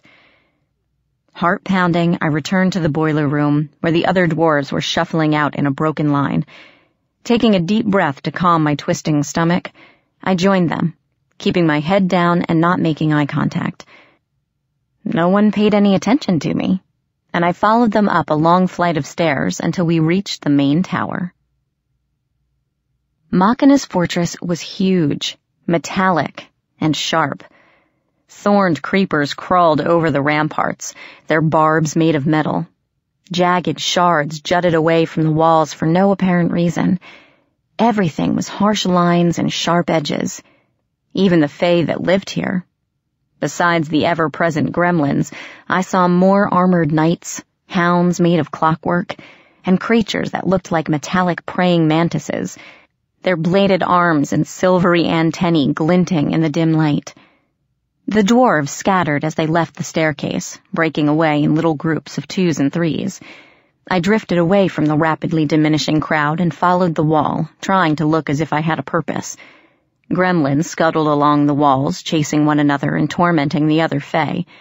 Computer mice with tiny ears, feet, and blinking red eyes scurried away as I approached.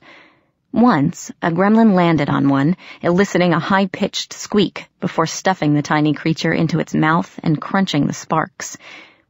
It grinned at me. the mouse's tail hanging between its pointed teeth, and scuttled off again. Wrinkling my nose, I continued walking. At last, I discovered a staircase, spiraling up hundreds of feet along the tower walls. Gazing up at the infinite number of stairs, I felt a pull in my stomach. This was the one. Ethan was up there. And Machina. I felt a pain in my heart, as if there was someone else I should remember. But the memory skipped away, out of reach.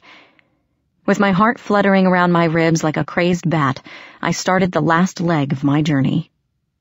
There were small, narrow windows every 20 steps up the stairs. I peered out once and saw the open sky with strange glittering birds soaring on the wind. At the top of the stairs stood an iron door, bearing the insignia of a barbed crown. I quickly shed the dwarf's clothing, relieved to be out of the bulky, smelly garments. Taking off the bow, I carefully fit the witchwood arrow to the string. When the arrow was nocked, it began to throb even faster, as if its heartbeat raced in excitement. And, standing at the last door in the Iron King's tower, I hesitated. Could I really do this? Kill a living creature?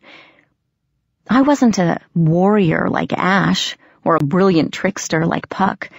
I wasn't smart like Grimm, and I certainly didn't have the power of my father Oberon. I was just me.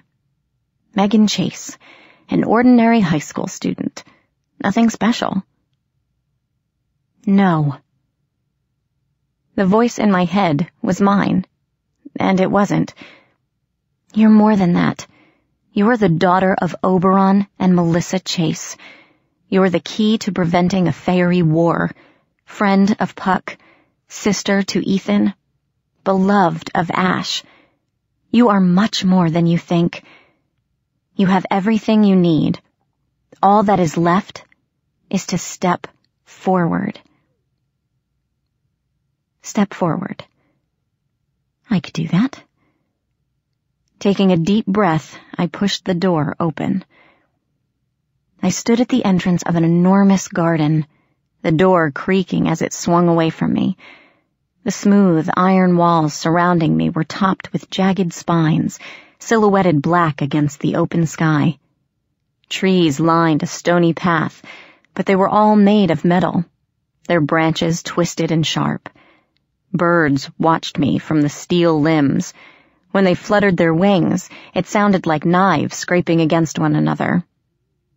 In the center of the garden, where all the paths converged, a fountain stood. Made not of marble or plaster, but of different size gearheads, turning sluggishly with the water's flow. I squinted and looked closer. On the bottom cog, lying on his back, as the gear slowly spun him around, was a figure. It was Ash. I didn't scream his name. I didn't run to him, though every fiber in my body was telling me to do so. Forcing myself to be calm, I looked around the garden, wary of traps and sudden ambushes. But there weren't many places for attackers to hide. Except for the metal trees and a few thorny vines, the garden seemed empty. Only when I'd made sure I was alone did I sprint across the stony ground to the fountain. Don't be dead, please don't be dead. My heart plummeted when I saw him. He'd been chained to the cog, wrapped in metal links, spinning round and round in an endless circle. One leg dangled over the edge. The other was folded beneath him. His shirt had been ripped to shreds, the skin a shocking contrast of pale flesh and vivid red claw marks. The flesh where the chains touched him was raw and crimson. He didn't appear to be breathing. Hands trembling, I drew the sword. The first slash shattered most of the links. The second cracked the gearheads nearly in two. The chains slid away, and the cog squealed as it ground to a halt. I dropped the blade and pulled Ash off the fountain, his body limp and cold in my arms. Ash? I cradled him in my lap, beyond tears, beyond anything but an awful, yawning emptiness. "Ash, come on." I shook him a little. "Don't do this to me. Open your eyes. Wake up, please." His body was limp, unresponsive. I bit my lip hard enough to taste blood and buried my face in his neck. "I'm sorry," I whispered, and now I did start to cry. Tears ran from my closed eyelids and down his clammy skin. "I'm so sorry. I wish you hadn't come. I wish I never agreed to that stupid contract. This is my fault. All of it. Puck and the Dryad and Grim, and now you." It was getting hard to speak. My voice was so choked with tears. "I'm sorry," I murmured again, for lack of anything else to say. "Sorry. So sorry." Something fluttered under my cheek. Blinking, hiccuping, I pulled back and looked at his face. The skin was still pale, but I caught a flicker of movement beneath his eyelids. Heart pounding, I lowered my head and brushed a kiss to his mouth. His lips parted, and a broken sigh escaped him. I breathed his name in relief. His eyes opened and flickered to mine, confused, as if he wasn't sure if he was dreaming or not. He moved his lips, but it was a few tries before anything came out. "Megan?" "Yes," I whispered immediately. "I'm here." His hand came up, fingers resting on my cheek, trailing down my skin. "I dreamed you would come," he murmured, before his eyes cleared a bit and his face darkened. "You shouldn't be here," he gasped, digging his fingers into my arm. "This... a trap." And then I heard it. Horrible, dark laughter rising up from the wall behind us. The gears in the fountain shivered, then began to turn backward. With a loud clanking and grinding, the wall behind us sank into the ground, revealing another part of the garden. Metal trees lined the path to an enormous iron throne, spiking into the sky. A squadron of armored knights stood at the foot of the throne with weapons drawn, pointed at me. Another squad entered through the door and slammed it shut, trapping us between them. Standing at the top of his throne, surveying us all with a look of grim satisfaction, was Machina, the Iron King. Chapter 24. Machina. The figure on the throne threw me a smile as sharp as razors. "Megan Chase," he murmured, his scintillating voice echoing over the garden. "Welcome. I've been expecting you." I gently laid Ash down, ignoring his protests, and stepped forward, shielding him behind me. My heart pounded. I didn't know what I expected the Iron King to look like, but it wasn't this. The figure on the throne stood tall and elegant, with flowing silver hair and the pointed ears of the Fey nobility. He faintly resembled Oberon, refined and graceful, yet incredibly powerful. Unlike Oberon and the finery of the summer court, the Iron King wore a stark black coat that flapped in the wind. Energy crackled around him, like thunder with no sound, and I caught flashes of lightning in his slanted black eyes. A metal stud glittered in one ear, a Bluetooth phone in the other. His face was beautiful and arrogant, all sharp planes and angles. I felt I could cut myself on his cheek if I got too close. And yet, when he smiled, it lit up the whole room. A strange silvery cloak lay across his shoulders, wriggling slightly as if it were alive. I snatched the bow and arrow off the ground, bringing it to bear on the Iron King. This might be the only chance I got. The witchwood pulsed in my hands as I drew back the string, aiming the tip at Machina's chest. The knights shouted in alarm and started forward, but they were too late. I released the string with a yell of triumph, seeing its speed right on target, toward the heart of the Iron King. And Machina's cloak came alive. Silvery cables unraveled with lightning speed, springing from his shoulders and spine. They spread around Machina like a halo of metal wings, wickedly barbed on one end, needle points glinting in the light. They whipped forward to protect the Iron King, knocking the witchwood away, sending it flying in another direction. I watched the arrow strike a metal tree and snap in two, fluttering to the ground in pieces. Someone screamed in rage and horror, and I realized it was me. The guards rushed us, their swords raised, and I watched them come with a certain detachment. I was aware of Ash trying to get to his feet to protect me, and I knew it was too late. The arrow had failed, and we were about to die. "Stop." Machina's voice wasn't loud. He didn't scream or bellow the order, but every knight jerked to a halt as if pulled by invisible string.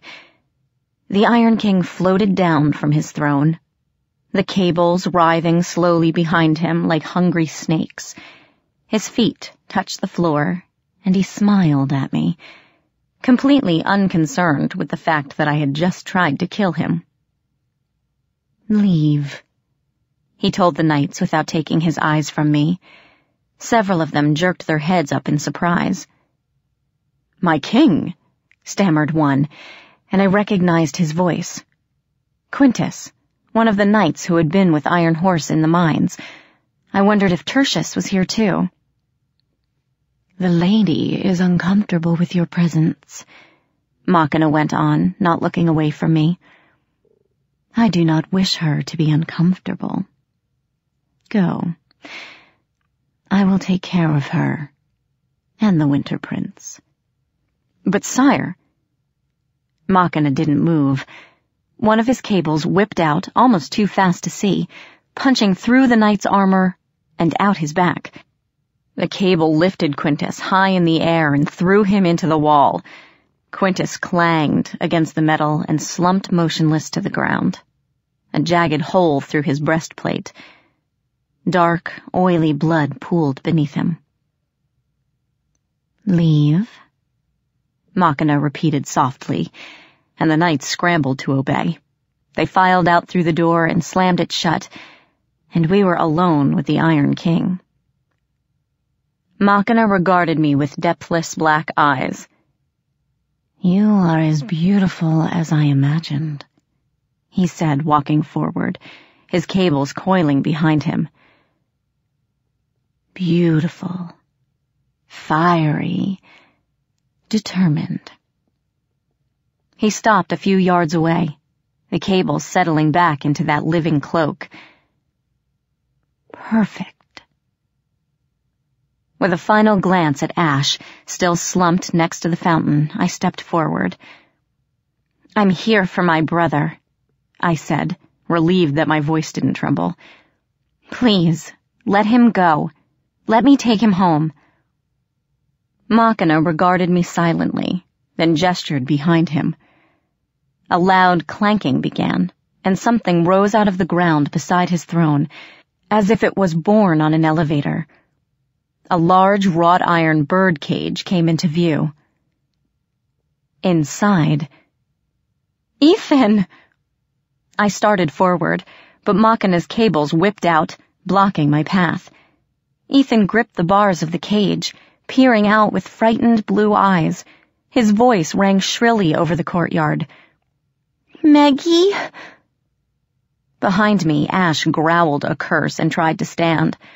I turned on Machina furiously. "Let him go. He's only a little kid. What do you want with him anyway?" "My dear, you misunderstand me." Machina's cables waved threateningly, moving me back. "I did not take your brother because I wanted him. I did it because I knew it would bring you here. Why? I demanded, whirling on him. Why kidnap Ethan? Why not just take me instead? Why drag him into all this? Machina smiled. You are well protected, Megan Chase. Robin Goodfellow is a formidable bodyguard, and I could not risk taking you without drawing attention to myself and my realm. Fortunately, your brother had no such protection. Better to draw you here, of your own volition, than risk the wrath of Oberon in the Seelie court. Besides... Machina's eyes narrowed to black slits, though he still smiled at me. I needed to test you, make certain you were truly the one. If you could not reach my tower on your own, you were not worthy. Worthy of what? Suddenly I was very tired and desperate to save my brother, take him away from this madness before it consumed him. I couldn't win. Machina had us at checkmate, but I would get Ethan home, at least.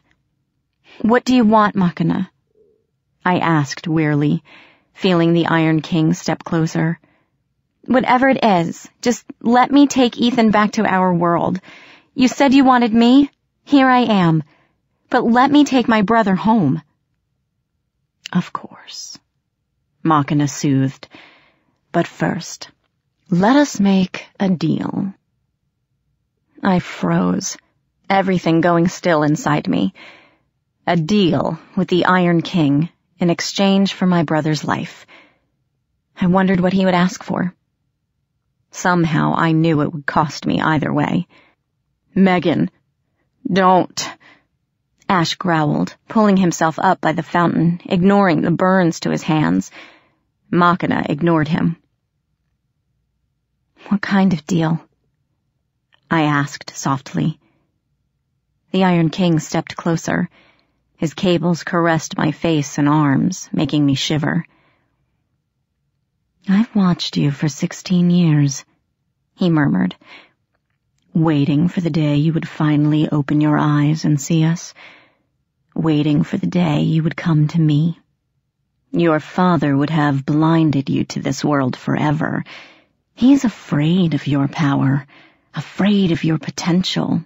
A half-fae who is immune to iron, yet has the blood of the Summer King in her veins. So much potential.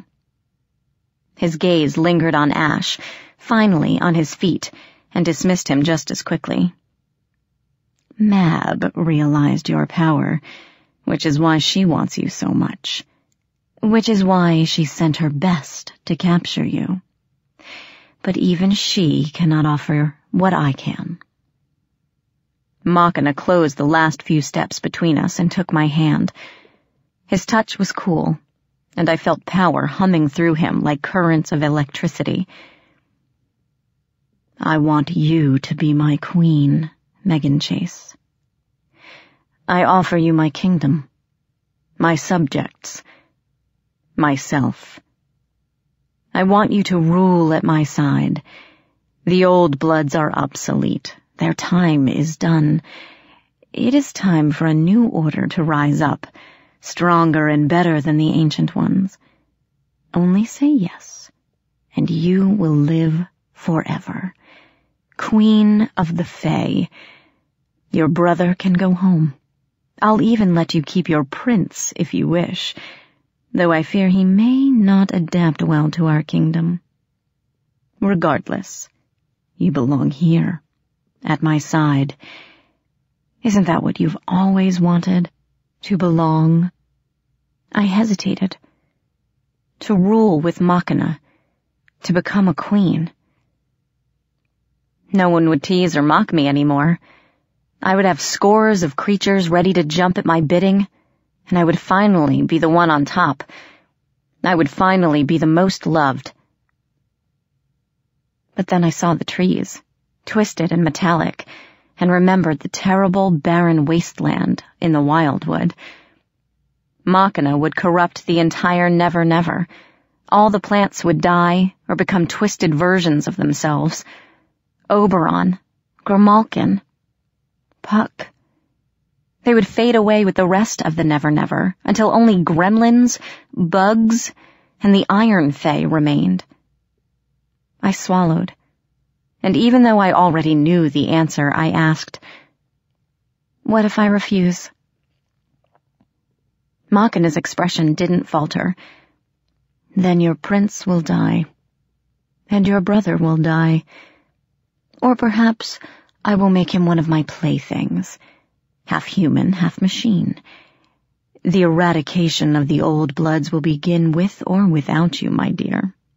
I am giving you the choice of leading it or being consumed by it." My desperation grew. Machina reached up and stroked my face, running his fingers down my cheek. "Is it really so terrible to rule, my love?" he asked, tilting my chin up to look at him. "Throughout millennia, both humans and Fae have done it, weeded out the weak to make room for the strong. The old bloods and the Iron Fae cannot exist together. You know this. Oberon and Mab would destroy us if they knew about us. How is that any different?" He brushed a kiss over my lips, feather light and vibrating with energy. "Come. One word. That is all you have to say. One word to send your brother home, to save the prince that you love. Look." He waved a hand, and a great iron archway rose out of the ground. On the other side, I could see my house, shimmering through the portal, before it faded from view. I gasped, and Machina smiled. "I will send him home now, if you only say yes. One word, and you will be my queen forever." I took a breath. And Ash was there. How he could even stand, let alone move, was a mystery, but he shoved me aside, his face feral as Machina's eyebrows rose in surprise. The cables flared, stabbing toward Ash as the prince lunged forward and slammed his blade into Machina's chest. Machina staggered back, his face contorted with agony. Lightning crackled around the blade in his chest. His cables thrashed wildly, striking Ash and hurling him into a metal tree with a sickening crunch. Ash collapsed against the trunk as Machina straightened, giving him a look of white rage. Reaching down, the Iron King grasped the hilt and pulled, sliding the blade out of his chest. Lightning sizzled, melting the ice around the hole, and thin wires wove themselves around the wound, knitting it together. Machina tossed the sword away and looked at me, his black eyes sparking with fury. "I am losing patience with you, my dear." One of his cables shot forward, coiling around Ash's throat and lifting him off his feet. Ash choked and struggled weakly as Machina dangled him several feet overhead. Ethan wailed in his cage, "Rule with me, or let them die. Make your choice." I sank to my knees as my legs buckled, trembling. The stone floor was cold against my palms. What can I do?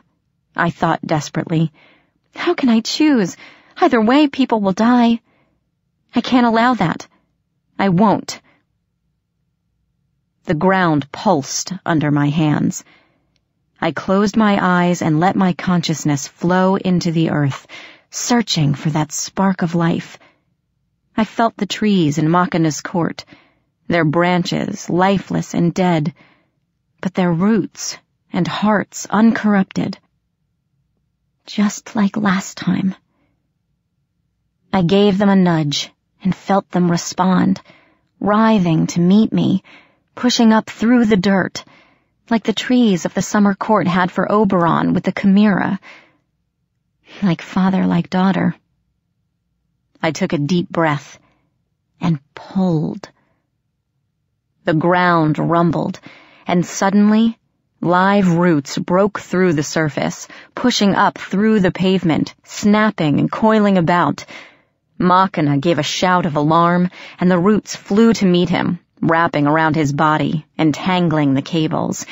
He roared and lashed out, lightning streaking from his hands, blasting away the wood. Roots and iron cables twined around one another like maddened snakes swirling in a hypnotic dance of fury.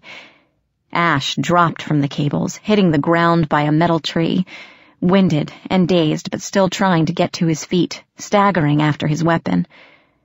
I saw a strip of pale wood beneath the trunk, one half of the snapped witchwood arrow, and lunged after it. A cable wrapped around my leg, jerking me off my feet. I twisted around to see Machina glaring at me, his arm outstretched as he fought the web of roots. The cable tightened around my leg and dragged me toward him. I screamed and clawed at the ground, tearing my nails and bloodying my fingers, but I couldn't stop. The furious face of the Iron King loomed closer. Ash's blade slashed down once more, cutting into the cable, severing it. More cables whipped toward him, but the Winter Prince stood his ground, sword flashing as iron tentacles writhed around us. "Go!" he snarled, slashing the end of a cable out of the air. "I'll hold them back. Go!" I leaped to my feet, rushing for the trunk and the arrow beneath.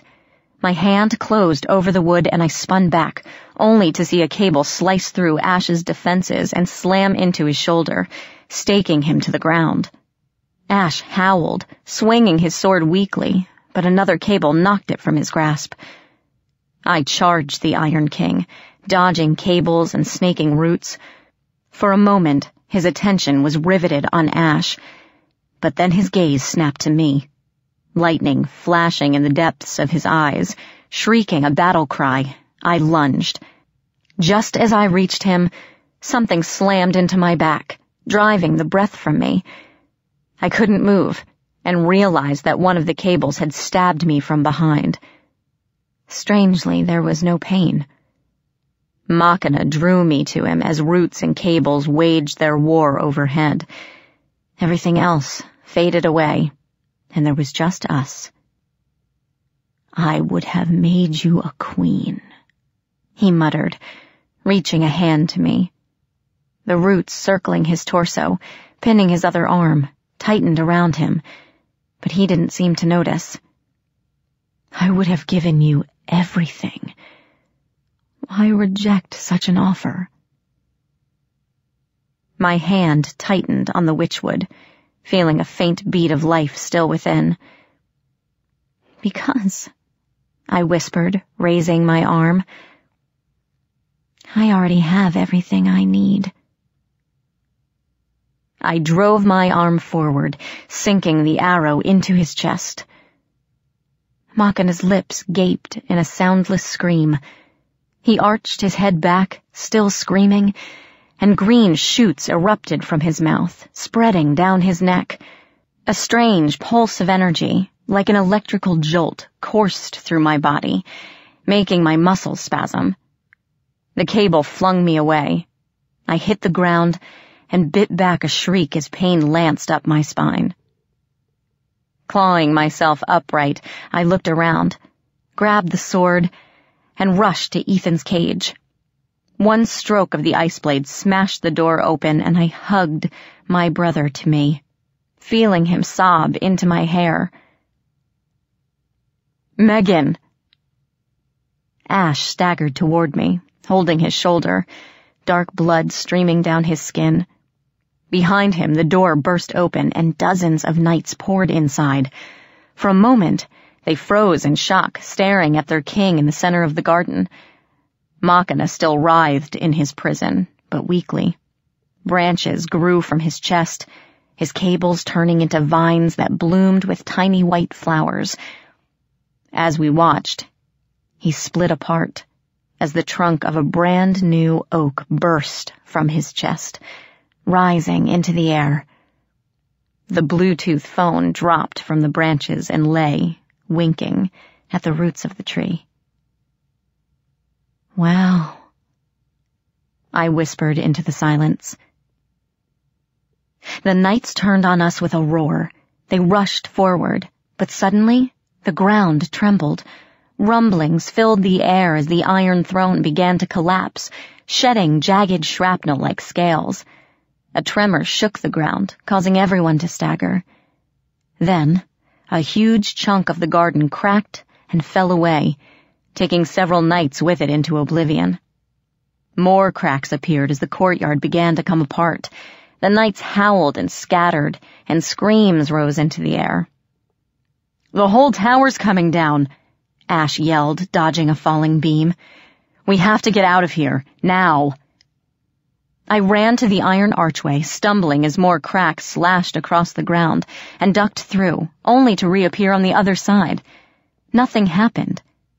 Despair rose up, and I gazed around wildly. "Human," said a familiar voice, and Grimalkin appeared, twitching his tail.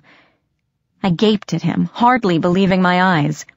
"This way! Hurry!" "I thought you weren't coming!" I gasped, following him across the garden to where two metal trees grew together, the trunks forming an archway between them. Grimalkin looked back at me and snorted. "Trust you to take the hardest route possible," he said, lashing his tail. "If you had only listened to me, I would have shown you an easier way. Now hurry. This air is making me sick." A deafening roar shook the ground, and the garden crumbled away altogether. Clutching Ethan tightly, I dived between the trunks, Ash right on my heels.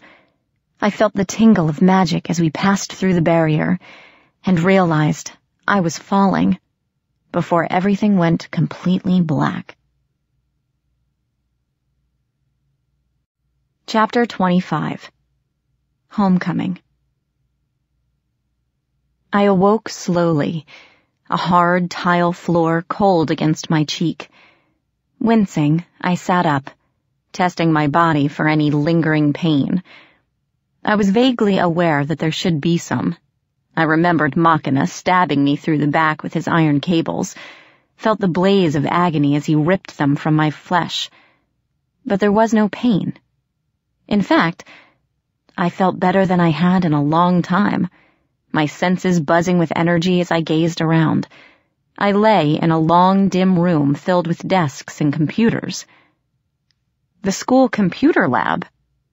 With a jerk, I sat up and looked around for my brother, wondering for one heart-stopping instant if everything had been a horrible dream. A moment later, I relaxed. Ethan lay under a nearby desk, his face peaceful, his breath slow and deep. I brushed a stray curl from his forehead and smiled, then got to my feet. Ash was nowhere to be seen, but Grimalkin lay on a desk beneath a dingy window, purring in the sunlight coming through the glass. Careful not to disturb Ethan, I rose and joined him. "There you are," the cat yawned, cracking open one golden eye to stare at me. "I was beginning to think you would sleep forever. You snore, you know." I ignored that comment, hopping up on the desk beside him. "Where's Ash?" "Gone." Grimalkin sat up and stretched, wrapping his tail around himself. "He took off earlier, before you woke up. He said he had some things to take care of. Told me to tell you not to wait for him." Oh. I let that sink in, not knowing what to feel. I could have been upset, angry, resentful that he left so suddenly, but all I felt was tired, and a little sad. "He was hurt pretty bad, Grim. Will he be all right?" Grimalkin yawned, obviously unconcerned. I wasn't reassured, but Ash was strong enough to make it all the way to the heart of the Iron Kingdom and back. A lesser fairy would have died. He almost did die. Had he been drawing glamour from me in that desolate place? Or was it something else that enabled him to survive? I wondered if I'd ever get the chance to ask him. After a moment, I turned to gaze around the room, marveling that the trod to the Iron Kingdom had been so close. Did one of the computers hide the path to Machina's realm? Had we come flying out of a monitor, Or had we just blipped into existence like the gremlins?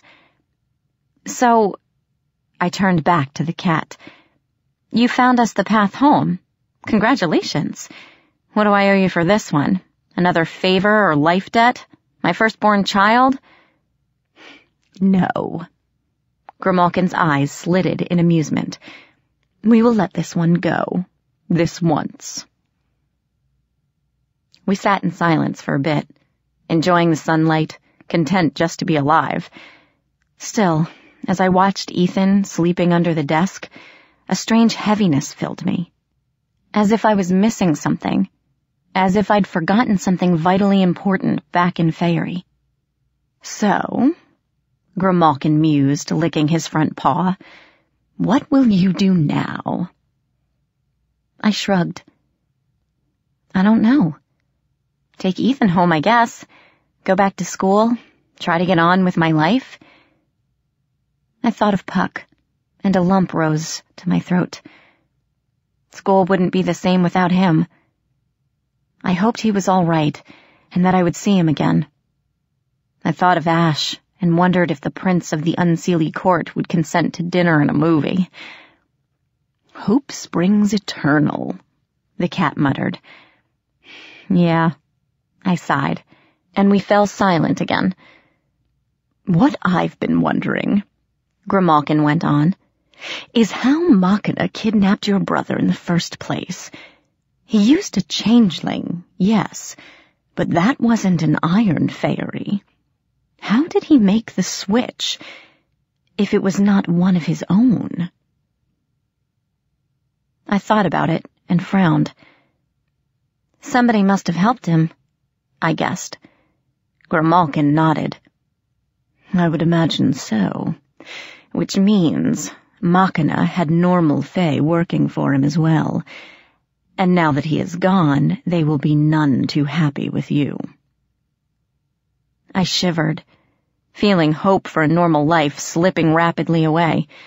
I imagined knives on the floor, my hair tied to the bedpost, missing items, and irate Faeries lurking in my closet or under my bed, ready to pounce. I'd never be able to sleep again. That much was certain. I wondered how I would protect my family. A groan came from the sleeping form in the corner. Ethan was waking up. Go on, then. Grimalkin purred as I rose. Take him home. I wanted to say thank you, but there was no way I was putting myself even more in the cat's debt. Instead, I went to gather Ethan, and we started across the room, weaving around desks and dark, silent computers. At the door, which was thankfully unlocked, I looked back to the window and the shaft of sunlight, but Grimalkin was no longer there. The school halls were empty and dark. Puzzled, I made my way down the dingy corridors, clutching Ethan's hand and wondering where everyone was. Perhaps it was the weekend, but that didn't explain the dusty floors and lockers, the feeling of complete emptiness as we passed one locked classroom after another. Even on Saturdays, there would be at least one extracurricular class going on. It felt like the school had been empty for weeks. The front doors were closed and locked, so I had to open a window.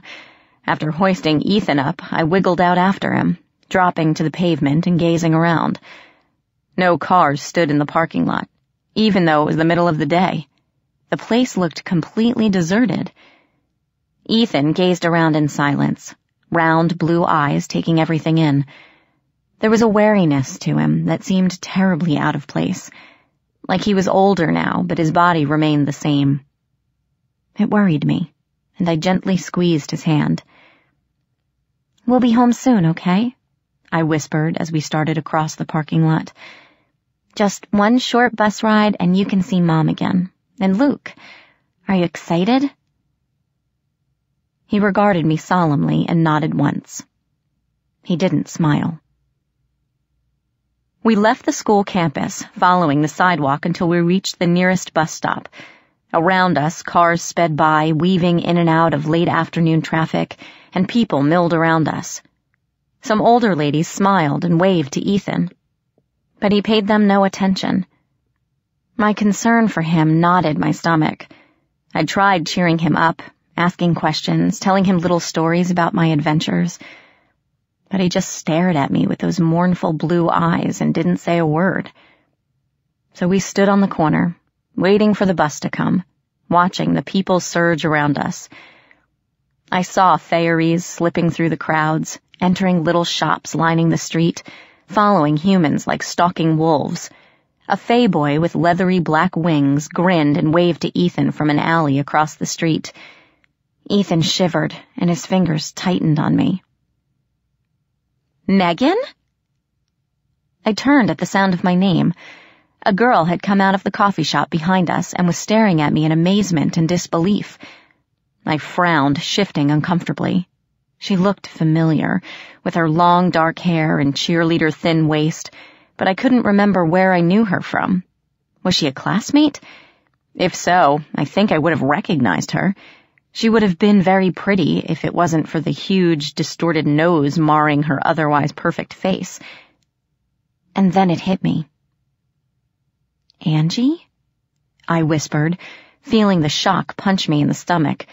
I remembered then, the cheerleaders' mocking laughter, Puck muttering something under his breath, Angie's horrified screams. Her nose was flat and shiny with 2 large nostrils that looked very much like a pig's. Was this fairy vengeance? An awful sense of guilt gnawed at my insides, and I tore my gaze from her face. "What do you want?" "Oh my God, it is you!" Angie gaped at me, nostrils flaring. I saw Ethan staring unabashed at her nose. "Everyone thought you were dead. There have been police and detectives looking for you. They said you ran away. Where have you been?" I blinked at her. This was new. Angie had never spoken to me before, except to mock me in front of her friends. How long have I been gone?" I stammered, not knowing what else to say. "More than 3 months now," she replied, and I stared at her. 3 months? My trek to the Never Never hadn't taken that long, had it? A week or 2 at most. But I remembered how my watch stopped while in the Wildwood, and a sick feeling rose to my stomach. Time flowed differently in Faerie. No wonder the school was locked and empty. It was summer vacation by now. I really had been gone 3 months. Angie was still staring at me curiously, and I floundered for a reply that wouldn't sound insane. Before I could think of anything, a trio of blondes heading for the coffee shop stopped and gaped at us. "Oh my God!" one of them screeched. "It's the swamp slut! She's back!" Shrill laughter rang out, echoing over the sidewalk, causing several people to stop and stare. "Hey, we heard you got knocked up and your folks shipped you off to some military school. Is that true?" "Oh my God," one of her friends yelled, pointing to Ethan. "Look at that! She's already had her kid!" They collapsed into hysterical giggles, shooting me subtle looks to see my reaction. I gazed at them calmly and smiled. Sorry to disappoint you, I thought, seeing their brows knit with confusion. But after facing homicidal goblins, redcaps, gremlins, knights, and evil fairies, you just aren't that scary anymore. But then, to my surprise, Angie scowled and took a step forward. "Knock it off," she snapped, as I recognized the blonde trio from her old cheerleading squad. She just got back to town. Give her a break already. They shot her evil glares. "I'm sorry, Pigface. Were you talking to us?" one asked sweetly. "I don't believe I was speaking to you at all. Why don't you go home with the little swamp bitch? I'm sure she can find a place for you on the farm." "She can't understand you," another piped up. "You have to speak her language, like this." She broke into a chorus of oinks and squeals, and the other two took up the cry. The street echoed with high-pitched grunts, and Angie's face flushed crimson. I stood there, stunned. It was so weird seeing the most popular girl in school standing in my shoes. I should have been happy. The perfect cheerleader was finally getting a taste of her own medicine. But my instincts also said this treatment wasn't new. It started the day Puck had pulled his cruel joke, and all I felt was empathy. If he were here, I would twist his arm until he changed her back. If he were here. I quickly pushed those thoughts away. If I kept thinking about him, I would start to cry, and that was the last thing I wanted to do in front of the cheerleaders. For a second, I thought Angie herself would burst into tears and flee. But, after a moment, she took a deep breath and turned to me, rolling her eyes. "Let's get out of here," she whispered, jerking her head toward a nearby parking lot. "Have you been home yet? I can drive you, if you want." Shocked again, I glanced down at Ethan. He gazed up at me, his face wan and tired. Despite my hesitation, I wanted to get him home as soon as possible. Though I still had my doubts, Angie certainly seemed different now. Briefly, I wondered if it was great adversity that made a person stronger. "Sure." She asked a lot of questions on the drive home. Where I had been, what made me leave.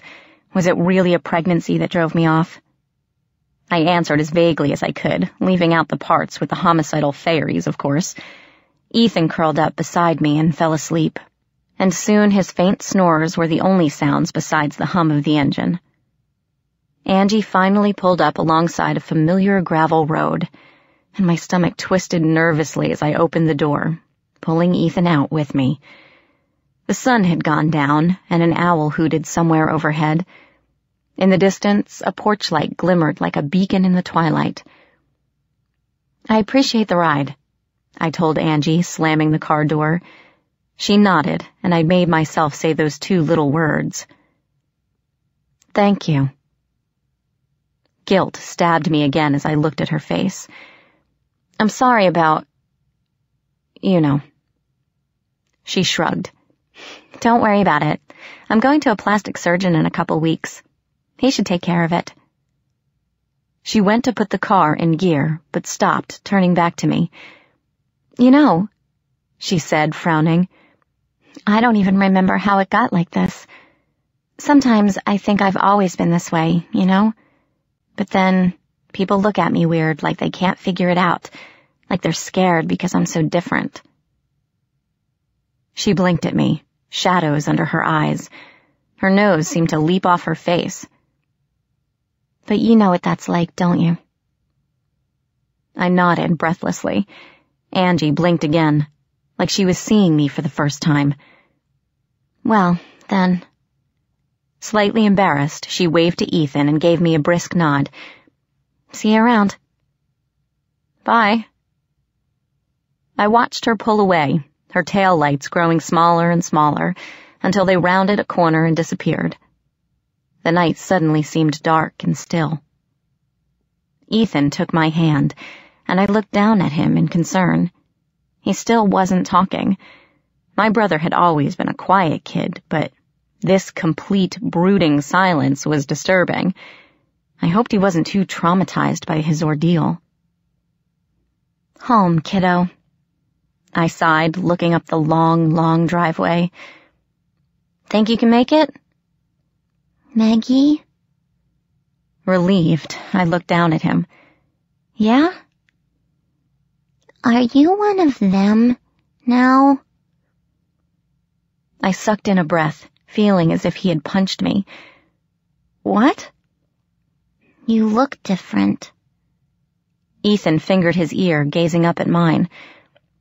"Like the Bad King. Like one of them." He sniffled. "Are you going to live with them now?" "Of course not. I don't belong with them." I squeezed his hand. "I'll live with you and Mom and Luke, just like always." "The dark person talked to me.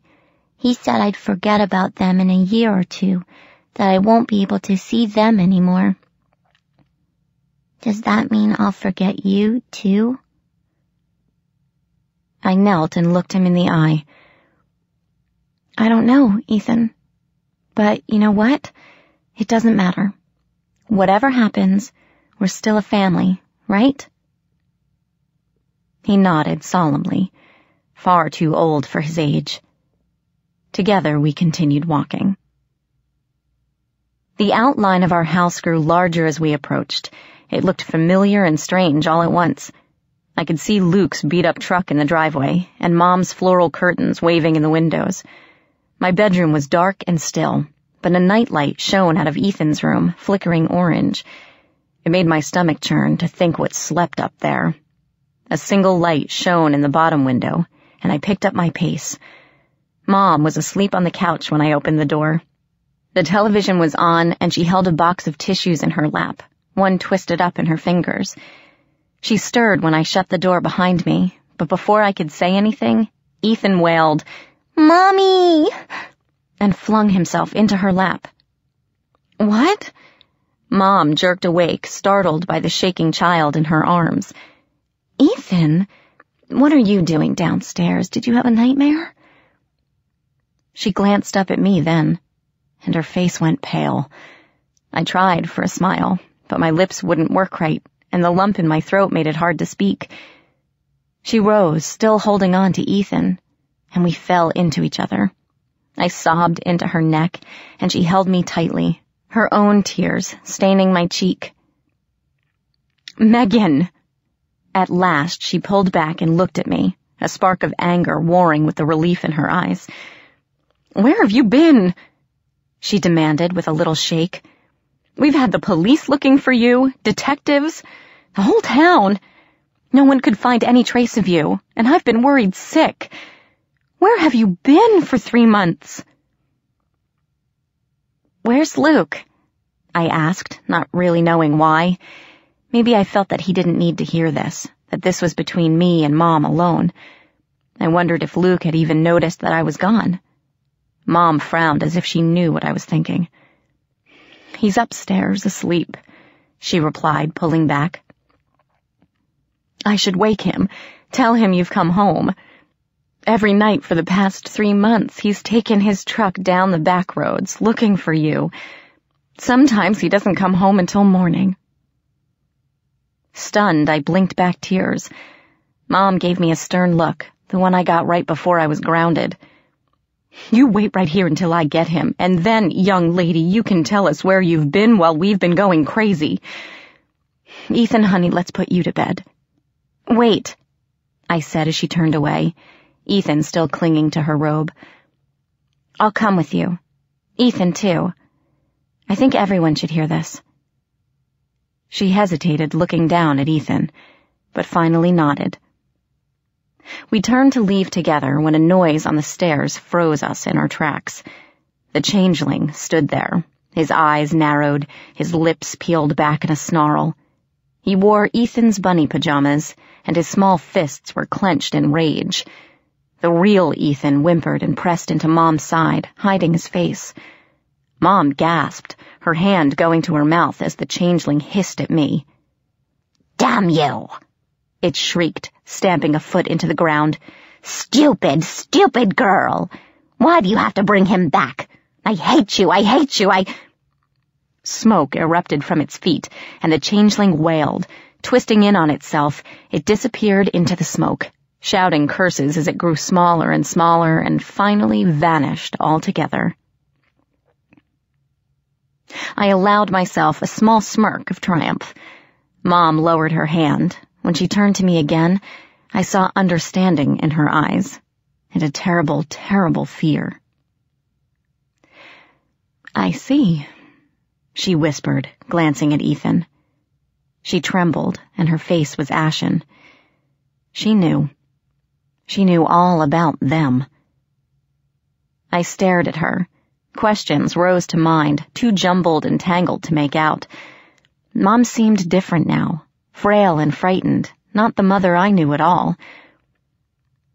"Why didn't you tell me?" I whispered. Mom sat on the couch, pulling Ethan up with her. He snuggled into her side like he was never going to let go. "Megan, that was years ago when I met him, your father. I barely remember it. It seemed more like a dream than anything." She didn't look at me as she spoke, lost in her own world. I perched on the edge of the armchair as she continued in a faint voice. For months, I convinced myself that it hadn't happened. It didn't seem real, what we did, the things he showed me. It was just one time, and I never saw him again. When I discovered I was pregnant, I was a little nervous, but Paul was so happy. The doctors had told us we would never have children. Paul. My mind stirred uneasily at that name. It felt like I should recognize it. Then Mom's words sank in and it hit me. Paul had been my father, or at least married to my mom. I didn't remember him, not in the slightest. I had no idea who he was, what he looked like. He must have died when I was very young. The thought made me sad and angry. Here was another father that Mom had tried to hide from me. Then you were born, Mom continued, still in that distant, faraway voice. And strange things started happening.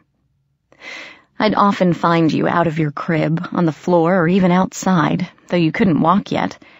Doors would open and close on their own, items went missing, only to show up in the oddest places. Paul thought the house was haunted, but I knew they were lurking about. I could feel them, even though I couldn't see them. It terrified me. I was afraid they were after you, and I couldn't even tell my husband what was going on. We decided to move, and for a while things were normal. You grew into an ordinary, happy child, and I thought everything was behind us. Then, Mom's voice trembled, and tears filled her eyes. Then there was that incident in the park, and I knew they had found us again. Afterward, after everything had died down, we came here, and I met Luke. You know the rest. I frowned.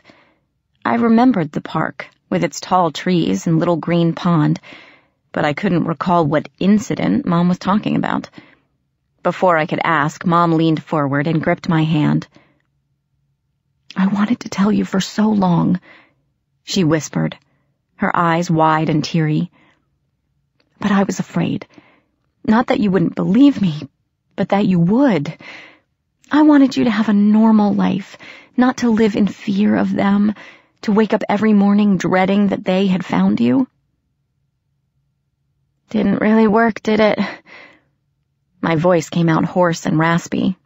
Anger simmered, and I glared at her. Not only did they come for me, but Ethan got pulled in as well. What are we going to do now, Mom? Run away just like the last 2 times? You saw how well that worked. She leaned back, hugging Ethan protectively. I don't know, she stammered, wiping her eyes, and I immediately felt guilty. Mom had gone through the same things I had. We'll think of something. Right now, I'm just glad you're safe. Both of you. She gave me a tentative smile, and I returned it, though I knew this wasn't over. We couldn't stick our heads in the sand and pretend the Fae weren't out there. Machina might be gone, but the Iron Kingdom would continue to grow, poisoning the Never-Never little by little. There was no way to stop progress or technology. Somehow I knew we couldn't escape them. Running away just didn't work. They were too stubborn and persistent. They could hold a grudge forever. Sooner or later we would have to face the Fae once more. Of course, sooner came more quickly than I expected. Ethan, Mom said after a while, once the adrenaline had worn off and the house was still, why don't you run upstairs and wake Daddy? He'll want to know that Megan is home. Then you can sleep between us if you want. Ethan nodded, but at that moment, the front door creaked open, and a cold breeze shivered across the room. The moonlight beyond the door shimmered, consolidating into something solid and real. Ash stepped over the threshold. Mom didn't look up, but Ethan and I jumped as my heart began to thud loudly in my chest. Ash looked different now. The cuts and burns healed, his hair falling softly around his face. He wore simple dark pants and a white shirt, and his sword hung at his side. Still dangerous, still inhuman and deadly. Still the most beautiful thing I'd ever seen. His mercury eyes found mine, and he inclined his head.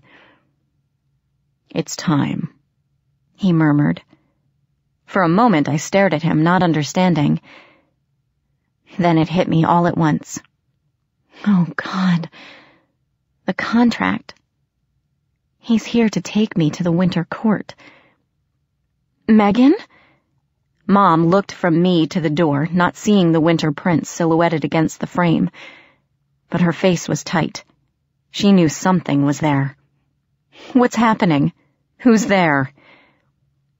"I can't go now," I raged silently. "I just got home. I want to be normal. I want to go to school and learn to drive and go to prom next year. I want to forget fairies ever existed." But I gave my word, and Ash had upheld his end of the bargain, though he almost died for it.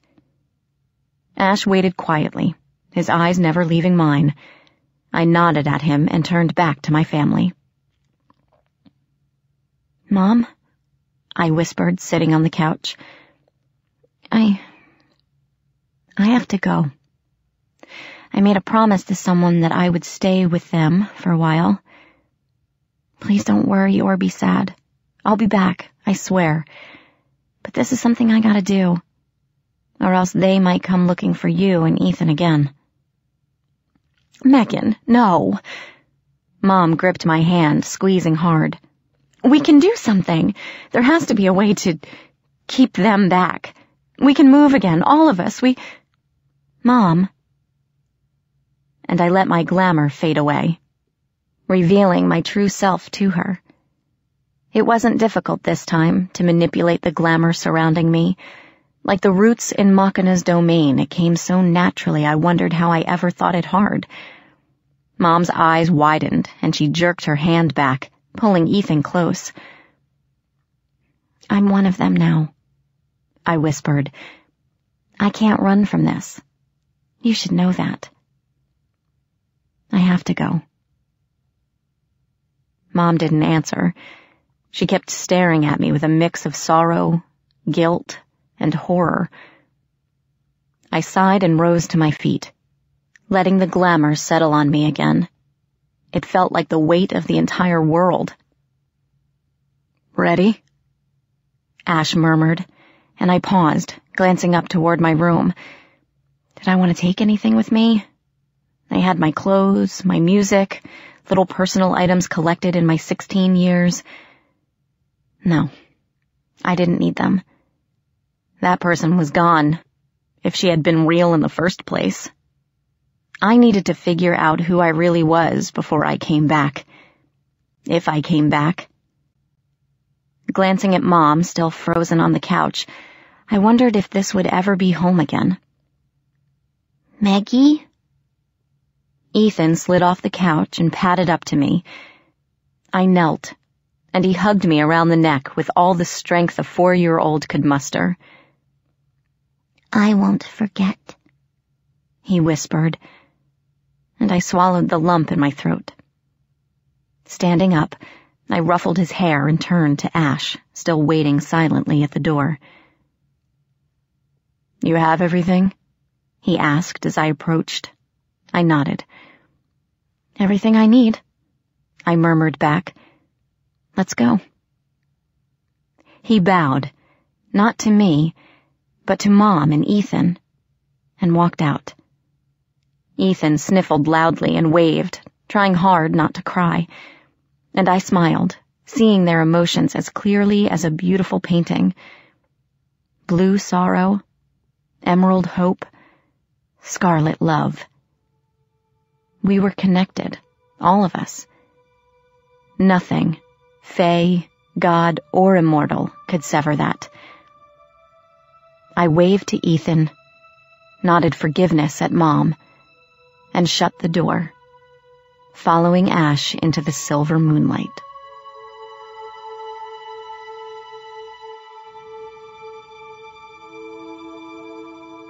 This has been an Audible Inc. and Harlequin production of The Iron King, written by Julie Kagawa, read by Christine Vam. Executive Producer, Beth Anderson. Producer, Mike Charzik. Production Coordinator, Kat Lambrix.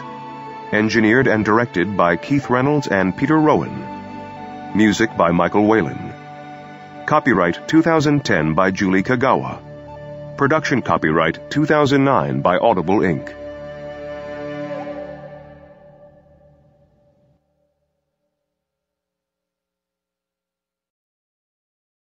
Audible hopes you have enjoyed this program.